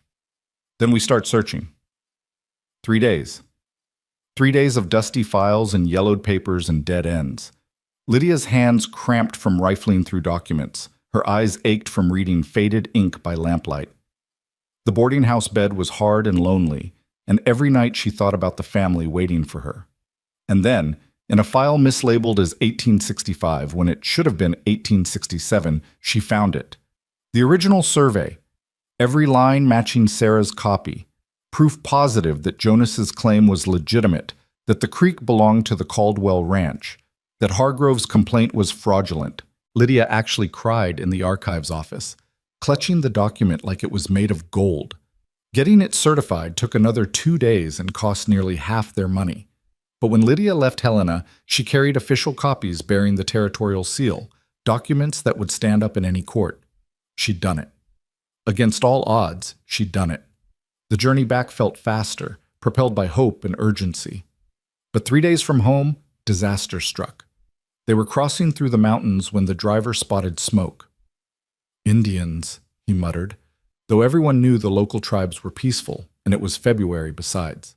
Or outlaws. Either way, we need to move. He pushed the horses too hard, too fast. The stage hit a rut in the road, lurched sideways, and one wheel splintered with a crack like a gunshot. They tilted, sliding toward the edge of the road and the 100-foot drop below. Lydia grabbed the documents, clutching them to her chest as the world went sideways. Someone screamed. The stage was falling, and all she could think was, I promised I'd come back. I promised. But they didn't fall. The stage hung half off the road, balanced impossibly on the 3 remaining wheels, everyone frozen in terror. Don't move, the driver hissed. Don't even breathe. They evacuated one by one, crawling out the upward tilting door with agonizing slowness. Lydia was last, the document still clutched in her arms. She was halfway out when the stage groaned, shifted, started sliding. Jump! Someone yelled. Lydia jumped. She hit the road hard, rolling, the document scattering across the snow. Behind her, the stage tipped over the edge and plummeted, crashing into the ravine below with a sound like the end of the world. For a moment, everyone just stood there, breathing hard, alive by pure chance. Then Lydia scrambled to gather the scattered documents, checking frantically to make sure none had blown over the edge. Her hands were shaking so badly she could barely hold them. You all right, miss? the driver asked. I'm fine. The papers, are they all here? They were. Every single one, as if Sarah herself had protected them. The rest of the journey, Lydia walked. They all did, the driver leading the horses, the passengers following in a ragged line. It took 2 more days to reach civilization, 2 days of cold and exhaustion and fear. But Lydia kept moving, kept clutching those documents, kept thinking, I'm coming back. I promised. When she finally stumbled into Willow Ridge, 5 days overdue and looking like something dragged through hell, Jonas was there. He'd been checking the stage station every day, the driver said later, standing there in the cold for hours, waiting, hoping, probably praying. And when Lydia appeared, alive and filthy and limping but alive, he ran to her like a man possessed. You're late, he said, crushing her against his chest. You're 5 days late. I know, I'm sorry. The stage crashed, we had to walk, I came as fast as I could. The words tumbled out in a rush. But Jonas, I got them, the documents, they're verified. We can prove the land is yours. Jonas pulled back just far enough to see her face. To hell with the documents. Are you hurt? Just bruised. Jonas, we can fight Hargrove now. We can win. I don't care. His voice broke. I don't care about the land or Hargrove or any of it. I thought I'd lost you. I thought those children would lose another mother. I thought I'd lose the woman I love before I even got to marry her properly. Lydia started crying then, all the fear and exhaustion and terror of the past week pouring out. Jonas held her through it, right there in the street, not caring who saw. The children, she finally managed, are they home? Worried sick. Mira hasn't slept more than a few hours since you left. Teddy's been coughing again. Hazel cries every night. He cupped her face in his hands. But they're about to be very, very happy. The ride back to the ranch felt like traveling toward the sun. And when they arrived, 3 small figures exploded from the house, running through the snow, screaming her name. Lydia barely got out of the wagon before they hit her like a wave, Hazel sobbing into her skirts, Teddy clinging to her arm, Mira hugging her so tight it hurt. You came back, Mira kept saying. You came back, you came back. I promised, didn't I? Lydia's voice was thick with tears. I'll always come back to you. That night, after the children were finally settled, all 3 insisting on sleeping in the main room, as close to Lydia as possible, she and Jonas sat by the fire. The documents lay on the table between them, official and undeniable. Hearings in 3 days, Jonas said. We take these to Judge Morrison, and Hargrove's case falls apart. Good. You could have died, Lydia.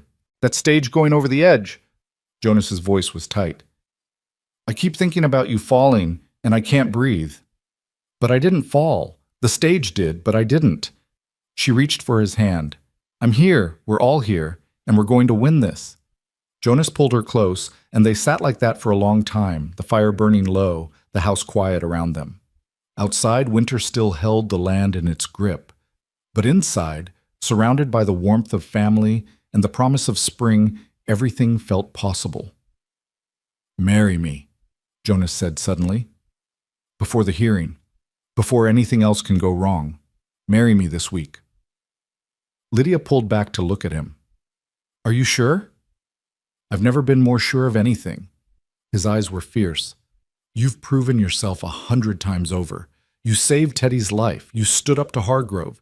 You went to Helena and nearly died getting those documents. You kept your promise to come back even when it would have been easier to stay away.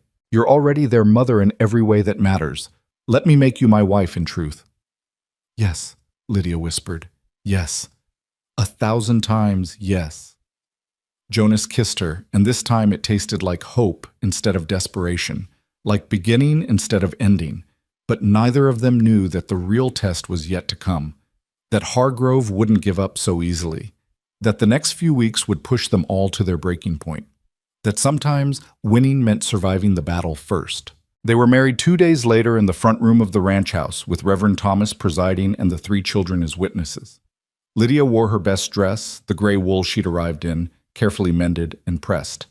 Jonas wore a suit that had belonged to his father, the shoulders a bit too broad but dignified nonetheless. Mira held a small bouquet of dried flowers from Sarah's garden, preserved somehow through the winter, and pressed it into Lydia's hands before the ceremony began. "Mama would want you to have something beautiful," she whispered. Lydia's throat closed up. "Thank you, sweetheart." The ceremony was simple. Jonas's hands trembled when he slid the ring onto her finger. His mother's ring, he'd told her the night before, brought from Missouri in a covered wagon 40 years ago.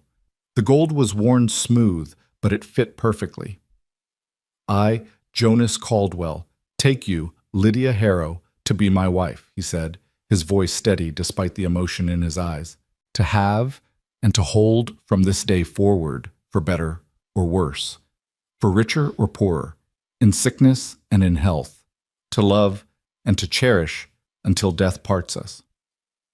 Lydia repeated the vows, and when she said, "until death parts us," she saw Jonas's jaw tighten, thinking probably of Sarah, of how death had parted them too soon. But then his eyes focused on her, really focused, and something in his expression shifted, from grief to hope, from past to future. "You may kiss your bride," Reverend Thomas said with a gentle smile. The kiss was chaste, appropriate for the children watching, but Lydia felt it all the way to her toes. When they pulled apart, Hazel was bouncing on her feet with excitement. "Now you're really our mama," she announced. "Not just pretend." "That's right," Lydia agreed, kneeling down to hug all three children at once. "Now I'm really your mama." Teddy's arms went around her neck. "Forever?" "Forever and ever." The celebration was modest. A special supper with a cake Mrs. Henderson from town had sent out, knowing they were getting married. The children were allowed to stay up late, and they sang songs around the fire, even Mira joining in with her surprisingly lovely voice. But as the evening wore on, reality settled back in. Tomorrow was the hearing. Tomorrow, they would face Hargrove in Judge Morrison's court and fight for everything they'd built. After the children were finally in bed, Jonas found Lydia in the kitchen, washing the dishes with movements that were too quick, too anxious. "Hey," he said softly, taking the plate from her hands. "They'll still be dirty tomorrow if you need to worry at them some more." "I can't stop thinking about the hearing. What if the documents aren't enough? What if Judge Morrison rules for Hargrove anyway? Then we appeal. We fight harder." Jonas set the plate down and pulled her into his arms. "But Lydia, even if we lose the ranch, and we won't, we still have each other. We still have the children. We'll survive. This is your family's land, your father's legacy. My father's legacy is me, and my children, and now you." Jonas tilted her chin up so she had to meet his eyes. "The land matters, yes, but it's not what makes us a family. We are." Lydia rested her head against his chest, listening to the steady beat of his heart. "When did you become so wise?" "About 5 minutes ago. Don't expect it to last." His arms tightened around her. "Come to bed, wife. Tomorrow we face the wolves. Tonight, let's just be happy." They climbed the stairs together, and for the first time since arriving at the ranch, Lydia entered the main bedroom, the one that had been Jonas and Sarah's, the one Jonas had avoided for 18 months. He'd cleaned it out earlier that day, she realized. The personal items were gone, stored respectfully away. Fresh linens covered the bed. Wildflowers, where he'd found them in February she couldn't imagine, sat in a jar by the window. "I wanted it to be ours," Jonas said quietly. "Not haunted by the past. A new beginning." Lydia turned to him, tears in her eyes. "It's perfect." That night, in the darkness of their room, with the Montana wind howling outside and the warmth of their marriage bed surrounding them, Lydia finally felt what she'd been searching for since leaving Philadelphia. Not just acceptance, but belonging. Not just shelter, but home. Morning came too quickly. They rode into town as a family, the children bundled in the wagon bed, tension radiating from every adult muscle. The courthouse was a simple building, barely more than a large cabin, but it held the power to destroy them. Inside, the room was already packed. Hargrove sat at the front with 2 lawyers, looking confident and prosperous in a suit that probably cost more than Jonas made in a year. When he saw Lydia and Jonas enter together, something ugly flickered across his face. "Mrs. Caldwell," he said, his tone mocking. "Or should I say, the new Mrs. Caldwell. Congratulations on your marriage. Convenient timing. Mr. Hargrove, Lydia replied coolly. How kind of you to notice. Judge Morrison entered before Hargrove could respond, a rail-thin man with white whiskers and sharp eyes that missed nothing. Let's get started, he said, settling behind his desk. Mr. Hargrove, you're claiming the Caldwell Ranch boundaries are fraudulent. Present your evidence. What followed was an hour of legal maneuvering that made Lydia's head spin. Hargrove's lawyers presented maps, surveys, testimonies from experts who claimed the original boundary markers had been moved. They argued that Willow Creek had always been on Hargrove land, that Jonas's deed was either forged or based on faulty information. It was impressive in a horrifying way. Lies delivered with such confidence they almost sounded like truth. Then it was their turn. Jonas stood, and Lydia saw his hands shaking as he presented their documents, Sarah's copy and the verified originals from Helena. His voice was rough but clear as he explained the provenance, the dates, the careful notarization. My wife made a copy of these documents in 1883, Jonas said, and Lydia heard the grief underneath. Sarah Caldwell. She knew how important they were. She protected them. And now they prove beyond any doubt that this land, including water rights to Willow Creek, belongs to my family. Has belonged to us since 1867. Hargrove's lead lawyer stood immediately. Your Honor, we don't dispute that Mr. Caldwell has documents. We dispute their accuracy. The original survey was conducted by Thomas Brennan, Judge Morrison interrupted, studying the papers. I knew Tom Brennan, honest as the day is long, did surveys for half the territory before he died. He looked up, his eyes sharp. You calling him a liar, counselor? The lawyer faltered. Not exactly, Your Honor, but because if you're not calling him a liar, then you're accepting his survey as accurate, which means Mr. Caldwell's claim stands. Morrison turned to Hargrove. Silas, I've known you for 20 years. You're a shrewd businessman. But this is land theft dressed up in legal clothes. Your Honor, I protest, Hargrove began, his face reddening. Protest all you want. I'm ruling for the Caldwells. The boundaries stand as originally surveyed. Willow Creek remains on Caldwell land with all associated water rights. Morrison banged his gavel. Case dismissed. The courtroom erupted. Hargrove surged to his feet, furious. His lawyers clustered around him, arguing. Jonas stood frozen, as if he couldn't quite believe what had just happened. Lydia grabbed his hand, squeezing hard. We won! Jonas, we won! We won, he repeated, dazed. Then it seemed to sink in, and he laughed, a sound of pure relief and joy. He swept Lydia up, spinning her around right there in the courthouse, while the children cheered and Hargrove glowered, and Judge Morrison watched with an approving smile. But as they filed out of the courthouse into the bright February sunshine, Hargrove caught Jonas's arm. This isn't over, he said quietly, his voice full of poison. You think some old papers change anything? You're still barely hanging on out there. One bad season, one disaster, and you'll come begging me to buy you out. I'll die first, Jonas said evenly. That can be arranged, Hargrove replied, and something in his tone made Lydia's blood run cold. Jonas must have heard it too because his face went hard. You threatening me, Silas?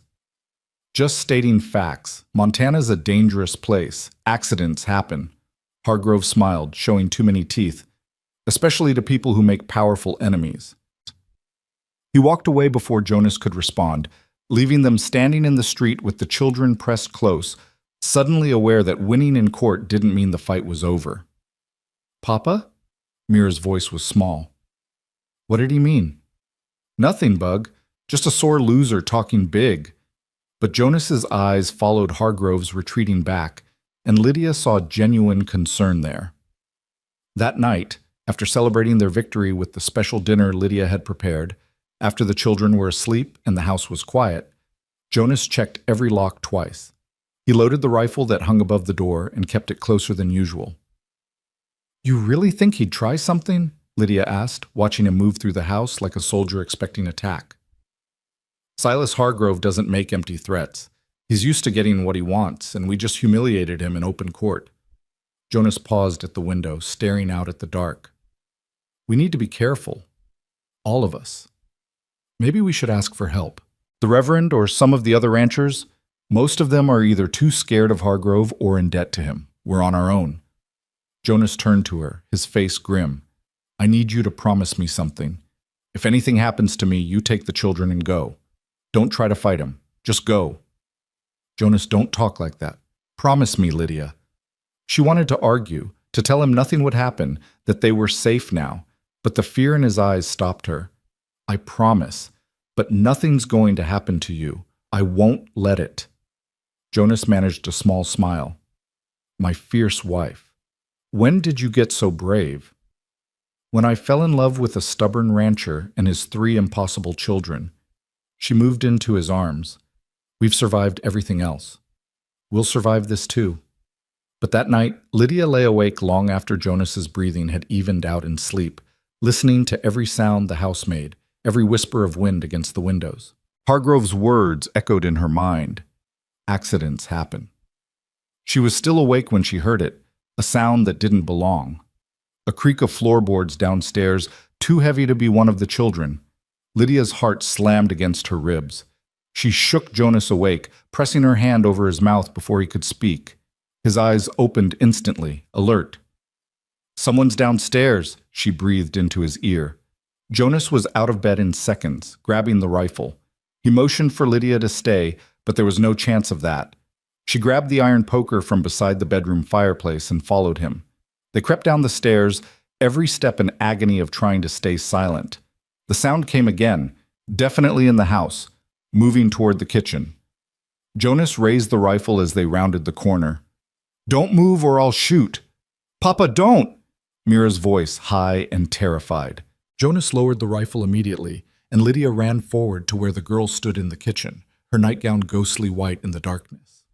Mira, what are you doing down here? Lydia's voice came out harsh with relief and residual fear. I heard something outside, by the barn. Mira's face was pale. Voices. I came down to tell you, but then I heard you on the stairs and I got scared. Jonas was already moving to the window, peering out into the darkness. Where? What direction? North side, near the big doors. Mira pressed against Lydia, trembling. Papa, I'm scared. What if it's Mr. Hargrove? Stay here with your mother, Jonas ordered, already heading for the door. No! Lydia's voice was sharp. You are not going out there alone. No. We'll send for help. We'll wait until morning when we can see. We're not giving them the advantage of darkness. Jonas looked like he wanted to argue, but another sound cut through the night. Horses, multiple horses, moving fast. And then, the unmistakable smell of smoke. The barn, Jonas breathed, and then he was running. Lydia screamed for him to stop, but he was already out the door. She turned to Mira. Wake your siblings, get them dressed and ready to move. If I'm not back in 5 minutes, you take them and run to the Henderson place. Understand? But now, Mira! Lydia ran after Jonas, her nightgown catching on bushes, the cold air burning her lungs. The barn was already burning, flames licking up the north wall where the hay was stored. Jonas was trying to get the doors open, to free the horses trapped inside, but the heat was too intense. Jonas, stop! Lydia grabbed his arm. You'll die in there. The horses are not worth your life. She yanked him back as part of the roof collapsed, sending sparks shooting into the night sky. We have to let it burn. The anguish on Jonas's face was devastating. Those horses were expensive, necessary for ranch work. Losing them would be a financial disaster. But going into that inferno was suicide. They stood there helplessly, watching the barn burn, and Lydia knew without doubt that this was Hargrove's doing. This was his response to losing in court. Destroy what he couldn't have. Papa! Mama! Teddy's voice, high and panicked.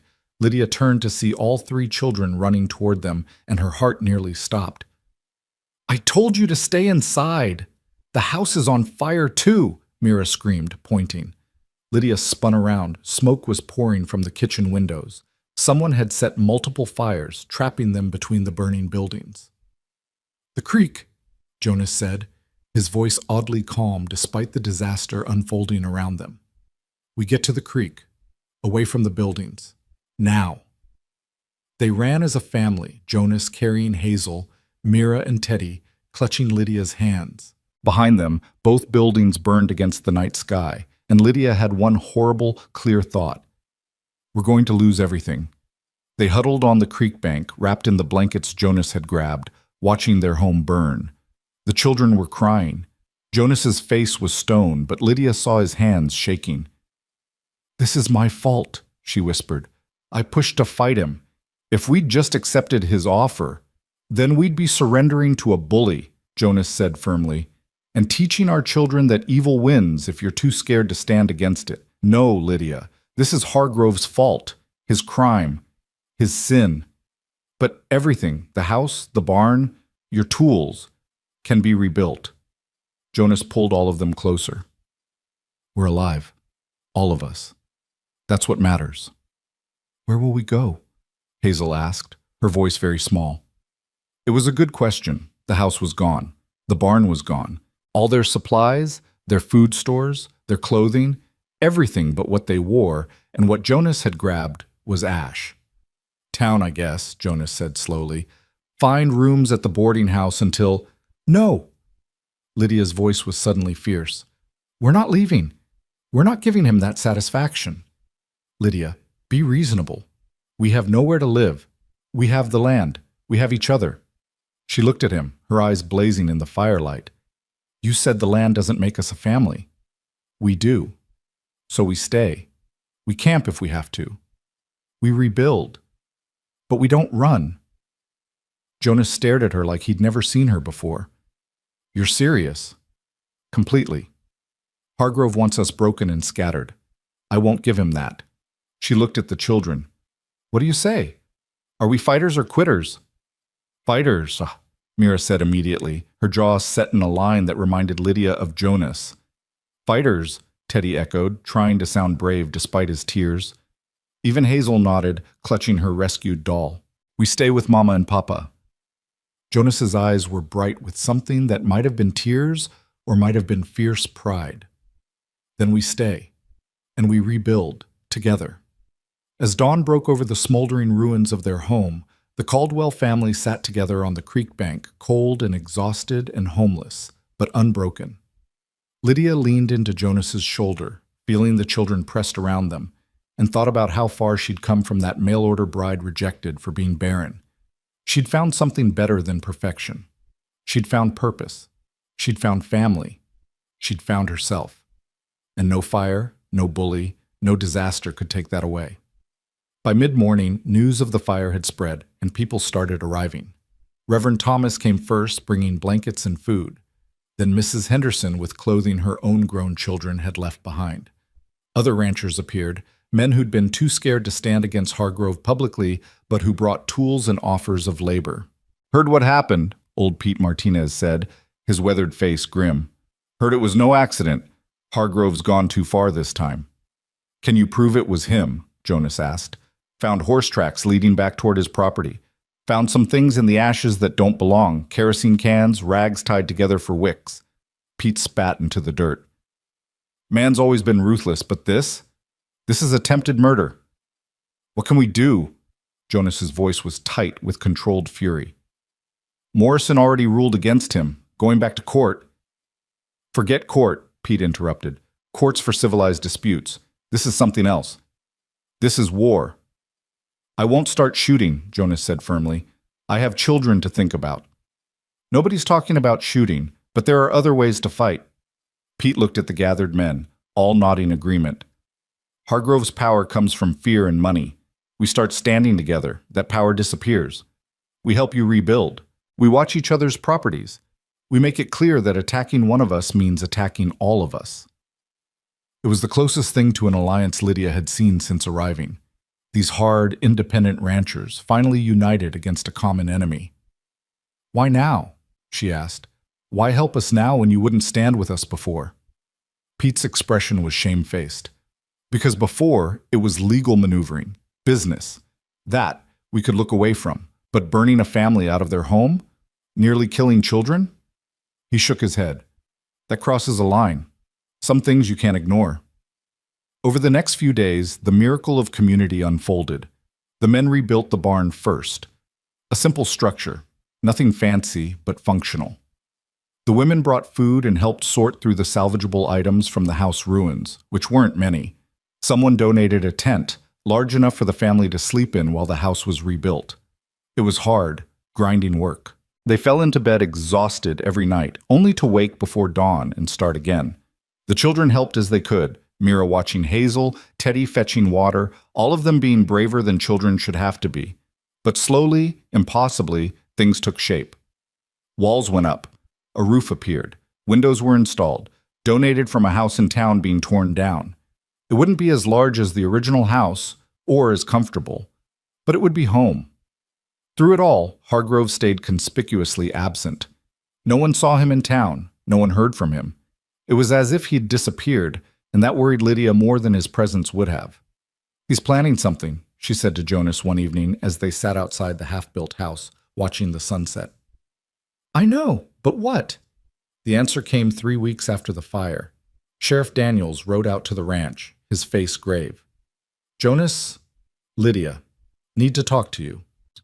They gathered in what would become their new kitchen, though it was currently just framed walls and a dirt floor. The sheriff looked uncomfortable, turning his hat in his hands. "Silas Hargrove's filed charges," he finally said. "Against you, Lydia." "What?" Lydia's voice was sharp with disbelief. "On what grounds?" "Fraud. Claims you lied about being married to get favorable treatment in court. Says the whole marriage is a sham, arranged specifically to strengthen Jonas's land claim." The sheriff looked apologetic. "He's demanding an investigation, wants the marriage annulled and the court case reopened." Jonas was on his feet instantly. "That's insane. We're legally married. Reverend Thomas performed the ceremony." I know, and I think it's garbage.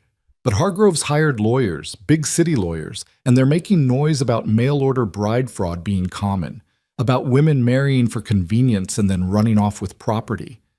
The sheriff sighed. "Judge Morrison has to at least hear the case. That's the law." Lydia felt the world tilting again. Just when they thought they were safe, Hargrove had found a new weapon, and this one cut straight to the heart of everything they'd built. "When's the hearing?" Jonas asked, his voice dangerous. 2 weeks. I'm sorry, Jonas. I really am." After the sheriff left, Jonas punched the wall, or what would be a wall once they finished it. His knuckles came away bloody, but he didn't seem to notice. "He's going to destroy us," Jonas said. "One way or another, he's going to destroy us." "No." Lydia's voice was steel. "He's not, because this time I know exactly how to fight him." Jonas turned to her. "What are you talking about?" "I'm talking about the truth. The real truth, not the version he's trying to spin." Lydia's mind was racing, putting pieces together. "Hargrove wants to claim our marriage is fake? Then we prove it's real. We show everyone exactly who we are and what we've built." "How?" Lydia smiled, and it wasn't a kind smile. "We tell our story, all of it. The rejection, the struggle, the fire, the rebuilding. We make sure everyone in this territory knows exactly what Silas Hargrove is willing to do to steal land, and we make sure they know what we're willing to do to protect our family." Jonas stared at her, understanding dawning. "You want to go public, make this about more than just legal arguments." "I want to make this about truth versus power, heart versus greed, family versus—" She gestured at the half-built house around them. "Whatever Hargrove is. It's risky. Everything worth having is risky." Lydia moved closer, taking his bruised hands in hers. "We've already survived the worst he could throw at us. Fire, loss, legal attacks. We're still standing, still together. That's the story that matters." Jonas pulled her close, resting his forehead against hers. "How did I ever think I could do this alone?" "You couldn't. Nobody can. That's the point." Lydia pulled back to look at him. "So do we fight?" "We fight," Jonas agreed, "together." And as the Montana sunset painted the sky in shades of fire and gold, Lydia felt something settle deep in her bones. Not peace exactly, but determination. Hargrove had made a mistake. He'd thought burning their house would break them. Instead, it had forged them into something stronger than they'd been before. They were no longer a rejected bride and a grieving widower trying to survive. They were a family. They were fighters. And they were done running. The next morning, Lydia sat down at the makeshift table in their half-finished kitchen and began to write. Not a legal document or a formal complaint, but a letter, simple, honest, and devastating in its truth. To the citizens of Willow Ridge and beyond, she wrote, her hands steady despite the enormity of what she was doing. My name is Lydia Harrow Caldwell. 4 months ago, I traveled from Philadelphia as a mail-order bride, only to be rejected upon arrival because I cannot bear children. I share this intimate detail not for sympathy, but for truth. What happened next is a story about what family really means, and what one man is willing to destroy to feed his greed. She wrote for hours, pausing only when her hand cramped or when emotion threatened to blur the words. She wrote about arriving in Montana full of hope and shame, about Jonas's quiet offer that saved her life, about 3 motherless children who taught her that love wasn't about blood or biology, but choice. She wrote about Teddy's coughing fits, and Mira's walls crumbling, and Hazel's desperate need for a mother's touch. And then she wrote about Hargrove, about the threats, the legal maneuvering, the fire that nearly killed them all. She didn't speculate or accuse directly. She didn't need to. She simply laid out facts, dates, and consequences, letting readers draw their own conclusions. Some will say our marriage is convenient, she wrote in closing. They're right. It's convenient to have someone who'll hold you when grief threatens to drown you. Convenient to have someone who'll stand beside you when bullies come calling. Convenient to build a family on foundation of mutual respect and growing love rather than just passion that fades. If that's fraud, then I'm guilty. But I call it survival. I call it courage. I call it choosing life over surrender. She signed it simply. Lydia Caldwell, wife and mother. Jonas read it that evening, his expression unreadable. When he finished, he set the pages down carefully as if they might shatter. You're going to make enemies, he said finally. I already have enemies. Now I'm making sure everyone knows who they are. Hargrove will retaliate. This will make everything worse before it gets better. I know. Lydia met his eyes. Do you trust me? Jonas was quiet for a long moment, studying her face in the lamplight. Then he picked up the pages and read them again, more slowly this time. When he looked up, his eyes were bright. Every word of this is true, he said. Every single word. And yes, I trust you. Completely. They made copies, laboriously, painfully, Lydia's hand cramping as she reproduced the letter over and over. Then they distributed them everywhere, the general store, the church, the saloon, the boarding house. They sent copies to neighboring towns, to the territorial newspaper, to anyone who would read them. The response was immediate and explosive. Some people praised Lydia's courage.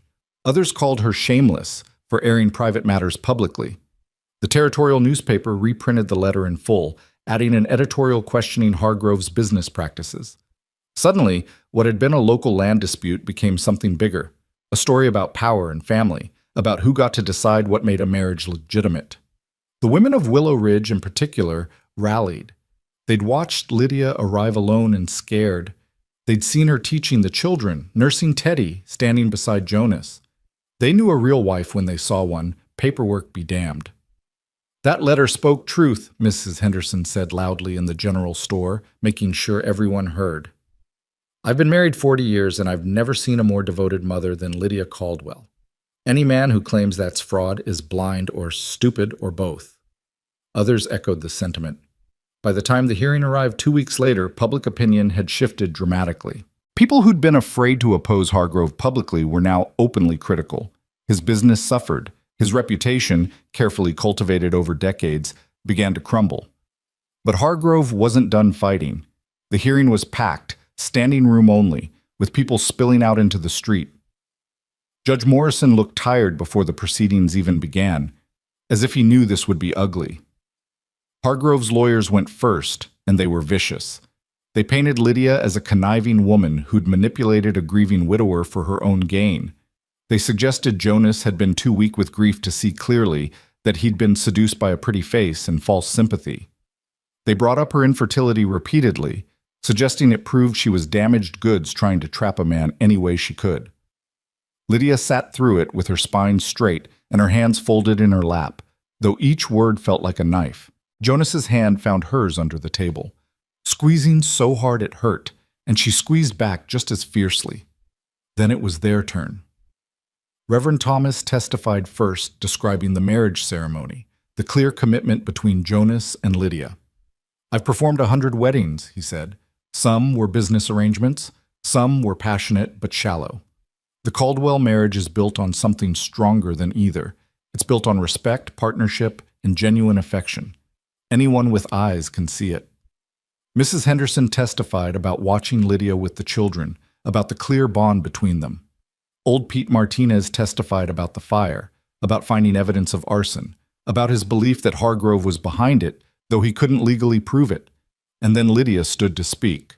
The courtroom went silent, every eye fixed on her as she moved to stand before Judge Morrison, her heart hammering but her voice steady. "Your Honor, I won't claim our marriage is conventional," she began. "It's not. I came here as a mail-order bride and was rejected, rightfully so, by a man who wanted more children and I couldn't provide them. That rejection could have broken me. Instead, it led me to something better." She turned to face the courtroom, making sure everyone could hear. "I fell in love with 3 children who needed a mother more than I needed to feel sorry for myself. I fell in love with a man who showed me that strength isn't about never feeling pain. It's about feeling it and choosing to keep going anyway. I fell in love with land that tried to kill me, with winters that froze my bones, with a life that was harder than anything I'd known in Philadelphia." Her voice grew stronger, more passionate. "Mr. Hargrove's lawyers want you to believe I'm a fraud because our marriage didn't start with romance. But I ask you, what's more fraudulent? A marriage that grows from respect and partnership into genuine love? Or a marriage that starts with passion and fades into resentment when times get hard? What's more real? Vows spoken because you're desperate and alone? Or vows that are proven every single day through action and choice?" She looked directly at Hargrove, who sat stone-faced at his table. "I choose this family every day. I chose them when I could have gone back to Philadelphia. I chose them when standing beside Jonas meant making an enemy of a powerful man. I chose them when our house burned down and we had nothing but each other and the clothes on our backs. I chose them this morning when I woke up in a half-built house with winter wind cutting through the walls, and I'll choose them tomorrow and every day after that." Tears were streaming down her face now, but her voice never wavered. "So yes, Your Honor, our marriage was convenient. But convenient doesn't mean fake. It means necessary. It means survival. It means taking broken pieces and building something beautiful from the wreckage. And if that's not real, then I don't know what is." She sat down to absolute silence. Then someone in the back started clapping, a single person at first, then another, then more, until half the courtroom was applauding.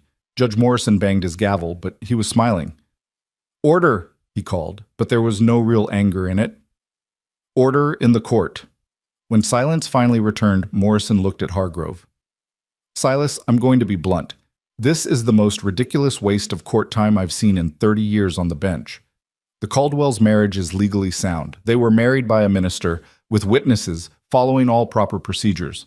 Whether their feelings at the time were romantic or practical is none of this court's business, and frankly, none of yours either." "But, Your Honor," Hargrove's lead lawyer tried to interrupt. "I'm not finished." Morrison's voice went hard. "Furthermore, there are some very serious questions about the fire that destroyed the Caldwell property. Questions about arson, about attempted murder. The sheriff is investigating, and I suggest you hope those investigations don't lead anywhere near you, Silas, because attempted murder is a hanging offense in this territory." Hargrove's face went white. "The charges are dismissed," Morrison continued. "The marriage stands, the original land ruling stands. And Silas?" He leaned forward. "I'd suggest you leave the Caldwells alone from now on. You've lost. Accept it with whatever dignity you have left." The gavel came down with finality, and it was over. The courtroom erupted in chaos. Some cheering, some arguing, Hargrove's lawyers clustering around him in furious consultation. Lydia sat frozen, unable to quite believe it was really finished. Then Jonas pulled her into his arms, holding her so tightly she could barely breathe, and she heard him whisper against her hair, "It's over. God, Lydia, it's really over." The children mobbed them both, Hazel crying, Teddy laughing, Mira trying to look dignified, but failing as tears streaked her face. They stood there in the middle of the courthouse, a family bound not by blood, but by choice, by survival, by love that had been tested and proven real. But as they filed out into the spring sunshine, because somehow, impossibly, it was March now, and the worst of winter was behind them, Lydia saw Hargrove standing by his horse. Their eyes met across the crowded street, and what she saw in his expression wasn't defeat. It was cold, calculating hatred. "He's not done," she murmured to Jonas. "I know, but we are." Jonas's arm tightened around her shoulders. "Whatever he tries next, we'll face it, together." They rode home as a family, the children chattering excitedly in the wagon bed, spring mud sucking at the wheels. The half-finished house came into view, looking small and rough compared to what they'd lost, but beautiful in its own way. "It's not much," Jonas said, helping Lydia down from the wagon. "It's everything," she corrected. "It's ours." That night they celebrated with a modest supper and let the children stay up late, too excited to sleep anyway. Hazel insisted on showing Lydia every corner of the new house, even the parts that were still just framed walls. "This will be the kitchen," she announced, standing in what was currently a dirt floor between wooden beams. "And Mama will make gingerbread here, and we'll eat breakfast right there, and—" "How do you know what I'll make?" Lydia teased gently. Hazel looked at her with 5-year-old seriousness. "Because you're Mama. That's what mamas do." Later, after the children were finally asleep in their makeshift bedroom, Jonas found Lydia standing outside, looking up at the stars. The night was cold, but not brutal, spring cold, the kind that promised warmth was coming. "What are you thinking about?" he asked, wrapping a blanket around her shoulders. "About 4 months ago, when I stepped off that stage, I thought my life was over. I thought being rejected, being barren, meant I was broken. Useless." She leaned into his warmth. "I was so wrong." "You were never broken," Jonas said firmly.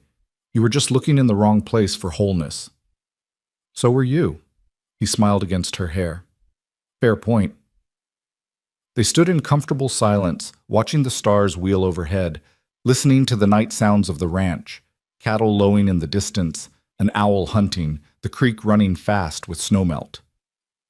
"The house should be finished in another month," Jonas said. "Walls, roof, proper floors, won't be fancy. I don't want fancy. I want home." "You have that." He turned her to face him, his hands gentle on her shoulders. "You've had that since the moment you decided to stay. Since you stood on the porch with Hazel's broken doll and looked at me like I was crazy for trying to push you away. You were crazy. You all were. Taking in a stranger, trusting her with your children, your home." "Our home," Jonas corrected. "This was always going to be our home. I think I knew it the first time I saw you with Teddy, breathing him through that coughing attack like you'd been his mother all along. You just fit, like Sarah left a space exactly your shape, waiting for you to fill it." Lydia's eyes burned with tears. "Do you think she'd approve of us?" "I think Sarah would have loved you," Jonas said without hesitation. "She'd have loved how you fight for our children, how you stood up to Hargrove when I was ready to give up, how you rebuilt this family from ashes, literally." He cupped her face in his hands. "I think she'd be grateful you loved us when we needed it most." "I do love you," Lydia whispered. "All of you. More than I knew it was possible to love." "Good." Jonas kissed her softly. "Because you're stuck with us now. For better or worse, remember?" "For better or worse," Lydia agreed, and meant it with every fiber of her being. The next weeks brought spring in earnest, mud and rain and green shoots pushing through the earth. The house took shape around them, and Lydia threw herself into making it a home. She sewed curtains from donated fabric. She planted a garden where Sarah's had been, using seeds saved from before the fire. She taught the children their lessons in the morning and worked alongside Jonas in the afternoon, learning the rhythm of ranch life. And slowly, quietly, something else began to happen. The other ranchers, emboldened by Hargrove's defeat, started standing up to him in small ways, refused his lowball offers for their land, challenged his claims to water rights, banded together to share resources and labor, making each other stronger. Hargrove's empire, built on fear and isolation, began to crumble. He still had money and influence, but people weren't afraid anymore. The Caldwells had proven that standing up to him was possible, that survival was possible, that family and determination could outlast greed and power. One morning in late April, Sheriff Daniels rode out to the ranch with news that made Jonas's face go hard with satisfaction. "We got him," the sheriff said. "Hargrove. Found a hired hand willing to testify that Silas paid him to set the fire. Kid's conscience got to him, I guess. He's willing to testify in exchange for a reduced sentence." "Will it stick?" Lydia asked, her heart racing. "Should. We've got testimony, we've got evidence from the fire site, we've got motive. Hargrove's lawyers will fight it, but—" The sheriff smiled grimly. "He's going to prison, Jonas. 5 years minimum for arson and attempted murder." Jonas sat down heavily, as if his legs had given out. "It's really over." "It's really over," the sheriff confirmed. "Thought you'd want to know." After he left, Jonas and Lydia stood in their nearly completed kitchen. Proper walls now, proper floors, proper windows that let in the spring sunshine, and held each other. "We did it," Lydia whispered. "We actually did it." "You did it," Jonas corrected. "That letter you wrote, the way you fought in court, that's what turned everything around." "We did it together," Lydia insisted. "That's the whole point. Together." The trial happened in early May, and it was swift. The hired hand's testimony was damning, and physical evidence corroborated every detail. Hargrove's lawyers tried everything, but the judge, a territorial judge brought in specifically because Morrison was too close to the case, was unmoved. 5 years hard labor, he pronounced, and forfeiture of all property acquired through intimidation or fraud, to be determined by separate investigation. Hargrove's face was murderous as they led him away, but Lydia felt no satisfaction in his defeat. Just relief. Just the bone-deep knowledge that her family was finally truly safe. That night, the whole community gathered at the ranch for a celebration, part housewarming for the finished house, part victory party, part acknowledgement of everything they'd survived. Someone brought a fiddle. Someone else brought whiskey. The children ran wild in the spring evening, their laughter echoing across the valley. Lydia stood on the porch of her new home, their home, watching Jonas dance with Hazel, the little girl's feet on top of his boots. Mira and Teddy were attempting to teach old Pete's grandson how to skip stones in the creek. Around them, neighbors and friends ate and laughed and celebrated. "You look happy," Reverend Thomas said, coming to stand beside her. "I am happy," Lydia replied, and realized it was completely true. For the first time in years, maybe ever, I'm exactly where I'm supposed to be. "That's grace," the Reverend said, "finding home in the last place you expected to look." "Or finding out that home isn't a place at all," Lydia added. "It's the people who choose to love you." "Especially that," the Reverend smiled. "You've built something beautiful here, Lydia. Not just the house, the family, the life. Sarah would be proud." "I hope so," Lydia said quietly.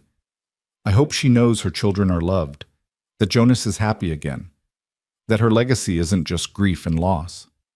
How could she not know? You honor her memory every day by loving the family she left behind." He patted her shoulder. "That's the best gift you could give her." As the evening wore on and the stars came out, Jonas found Lydia again, pulling her into a dance even though the fiddle had taken a break. "What are you doing?" she laughed. "Dancing with my wife," he said, spinning her around. "Celebrating our life, thanking God and fate and whatever brought you to that stage station 4 months ago." 5 months, Lydia corrected. "It's been 5 months." "Has it? Feels like forever. Feels like yesterday." He pulled her close. "Feels like exactly the right amount of time."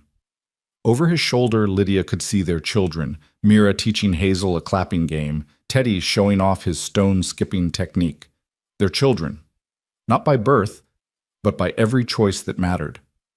"I was thinking," Jonas said, his voice quiet beneath the party noise, "about what you said in court, about choosing us every day." "What about it?" "I choose you too. Every day, every moment, every breath." He stopped dancing, holding her face between his hands. "I choose this life we've built, this family, this woman who was brave enough to be rejected and stay anyway. who fought for us when I'd given up, who made me believe in second chances. Lydia's vision blurred with tears. Jonas, I love you, Lydia Caldwell, not conveniently, not practically, not because you saved my children or stood up to Hargrove or any of that. I love you because you're fierce and tender and stubborn and kind, because you make me want to be better than I am, because you've given me something I thought I'd lost forever. Hope. I love you too, Lydia whispered, so much it scares me sometimes. Good scared or bad scared? Good scared. The kind that means something matters more than your own safety. She smiled through her tears. The kind that means you're alive. He kissed her then, right there in front of everyone, a kiss that tasted like joy and promise and home. Around them, people cheered and whistled, but Lydia barely heard them. She was too busy feeling the solid warmth of Jonas's arms, the press of her children clustering around them for a family embrace, the rightness of this moment she'd never dared dream of. Later, after the guests had gone and the children were asleep and the house was quiet, Lydia stood in what would be Hazel's room, watching the little girl sleep. The room wasn't finished yet. No paint on the walls, no curtains on the windows, but it was safe and warm and theirs. She asked me today if she could call you Mama, Jonas said softly from the doorway. Not Miss Harrow, not Miss Lydia, just Mama. What did you tell her? I told her she'd have to ask you. Lydia's throat closed up. And if I say yes? Then Mira and Teddy will want the same. Then you'll officially be what you've been all along, their mother. Jonas moved closer. Is that what you want? Lydia thought about arriving in Montana 5 months ago, rejected and alone, convinced she was broken because she couldn't bear children. She thought about 3 motherless children who'd taught her that family wasn't about biology or blood, but about showing up every day and choosing love over fear. Yes, she said simply. That's exactly what I want. Then it's settled. You're Mama now, officially and forever. That night, lying in their bed in their new home with Jonas's arm around her waist and the sound of their children breathing in the next room, Lydia felt something she'd never felt before. Complete. Not perfect, because perfection was impossible and overrated, but complete. Whole. Enough. She'd come to Montana as damaged goods, a mail-order bride no one wanted. She'd been rejected for something she couldn't control, couldn't fix, couldn't change. But that rejection had led her here, to this man who'd learned to love again, to these children who'd needed her as much as she needed them, to this life that was harder and more beautiful than anything she'd left behind. She'd been rejected for being barren, but she'd never been barren at all. She'd just been waiting for the right family to nurture, one that needed a mother's heart more than a mother's womb. In the darkness, Jonas stirred, pulling her closer. You awake? He murmured. Just thinking. About what? About how sometimes the best things come from the worst moments. How being rejected was the best thing that ever happened to me. Jonas chuckled. Should I be insulted? You know what I mean. If you'd accepted me that first day, we would have married out of obligation, built a life on duty instead of choice. I wouldn't have had time to fall in love with your children. You wouldn't have had time to see me as anything but a solution to a problem. So you're saying rejection made us stronger? I'm saying rejection made us real. She turned in his arms to face him. We chose each other. Not because we had to. Because we wanted to. That's worth everything. You're worth everything, Jonas corrected, kissing her forehead. And I'm grateful every day that you were brave enough to stay. Spring turned to summer and the ranch thrived. The garden Lydia had planted flourished, producing vegetables they sold in town for actual profit. The cattle herd grew. Teddy's cough disappeared entirely with the warm weather, and he grew 3 inches seemingly overnight. Mira started writing poetry, beautiful, haunting verses about Montana and family and survival. Hazel called Lydia Mama constantly, as if making up for lost time.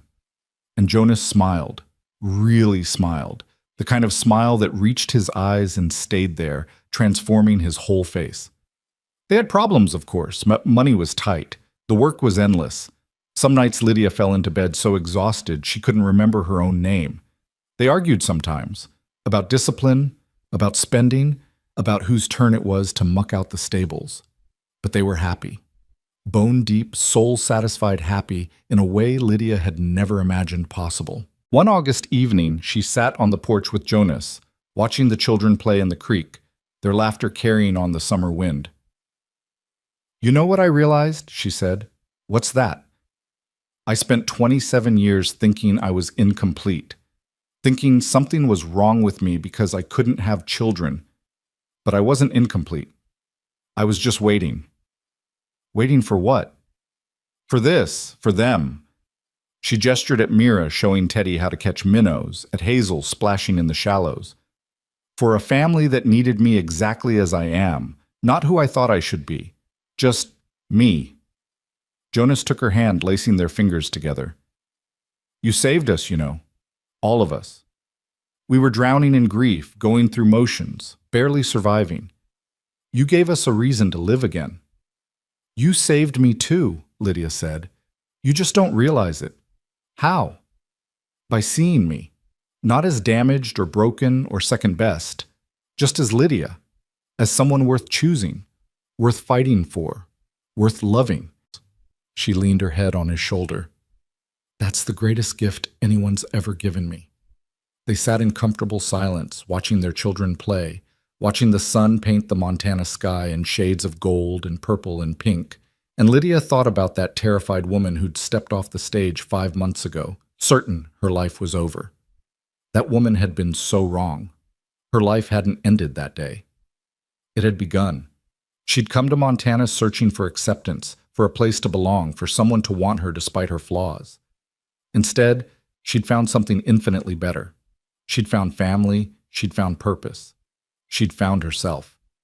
And she'd learned that sometimes the best answer to your prayers is the one you never expected. That sometimes what looks like rejection is really redirection. That sometimes the family you build is stronger than the one you're born into. "Mama, Papa," Hazel's voice rang out across the valley. "Come play with us." "Should we?" Jonas asked, already standing. "Absolutely," Lydia said, taking his hand. They ran down to the creek together, and their children's joy surrounded them like sunshine. Mira splashed water at Jonas. Teddy tried to dump a bucket over Lydia's head. Hazel shrieked with laughter as Jonas lifted her onto his shoulders. And Lydia laughed, really laughed. The kind of laugh that came from deep in her belly, that made her ribs hurt, that felt like pure happiness made audible. She was home. Finally, completely, irrevocably home. Not in a place, though the Montana ranch had become dear to her. Not in a role, though being wife and mother filled her with purpose. Home in herself. Home in the knowledge that she was exactly where she belonged, with exactly the people who needed her, living exactly the life she was meant to live. The mail-order bride who'd been rejected for being barren had found her family at last. And that family, built on choice and courage and stubborn, determined love, was the greatest gift she'd ever received. As twilight settled over the valley and they walked back to the house together, children chattering and Jonas's hand warm in hers, Lydia sent up a silent prayer of gratitude. "Thank you for the rejection that led me here. Thank you for the courage to stay when leaving would have been easier. Thank you for this man who learned to love again. Thank you for these children who taught me that family isn't about blood or biology, but about showing up every day and choosing love. Thank you for second chances, for new beginnings, for the beautiful, impossible miracle of finding home in the last place you expected to look." And as the stars began to appear overhead, one by one, lighting up the vast Montana sky, Lydia Caldwell walked into her house with her family, closed the door on the past, and stepped fully into the future she'd built with her own 2 hands and a heart that refused to give up. She'd been rejected for being incomplete. But she'd never been incomplete at all. She'd simply been waiting for the family who would choose her to complete their home. And now, at last, she was exactly where she belonged. Home.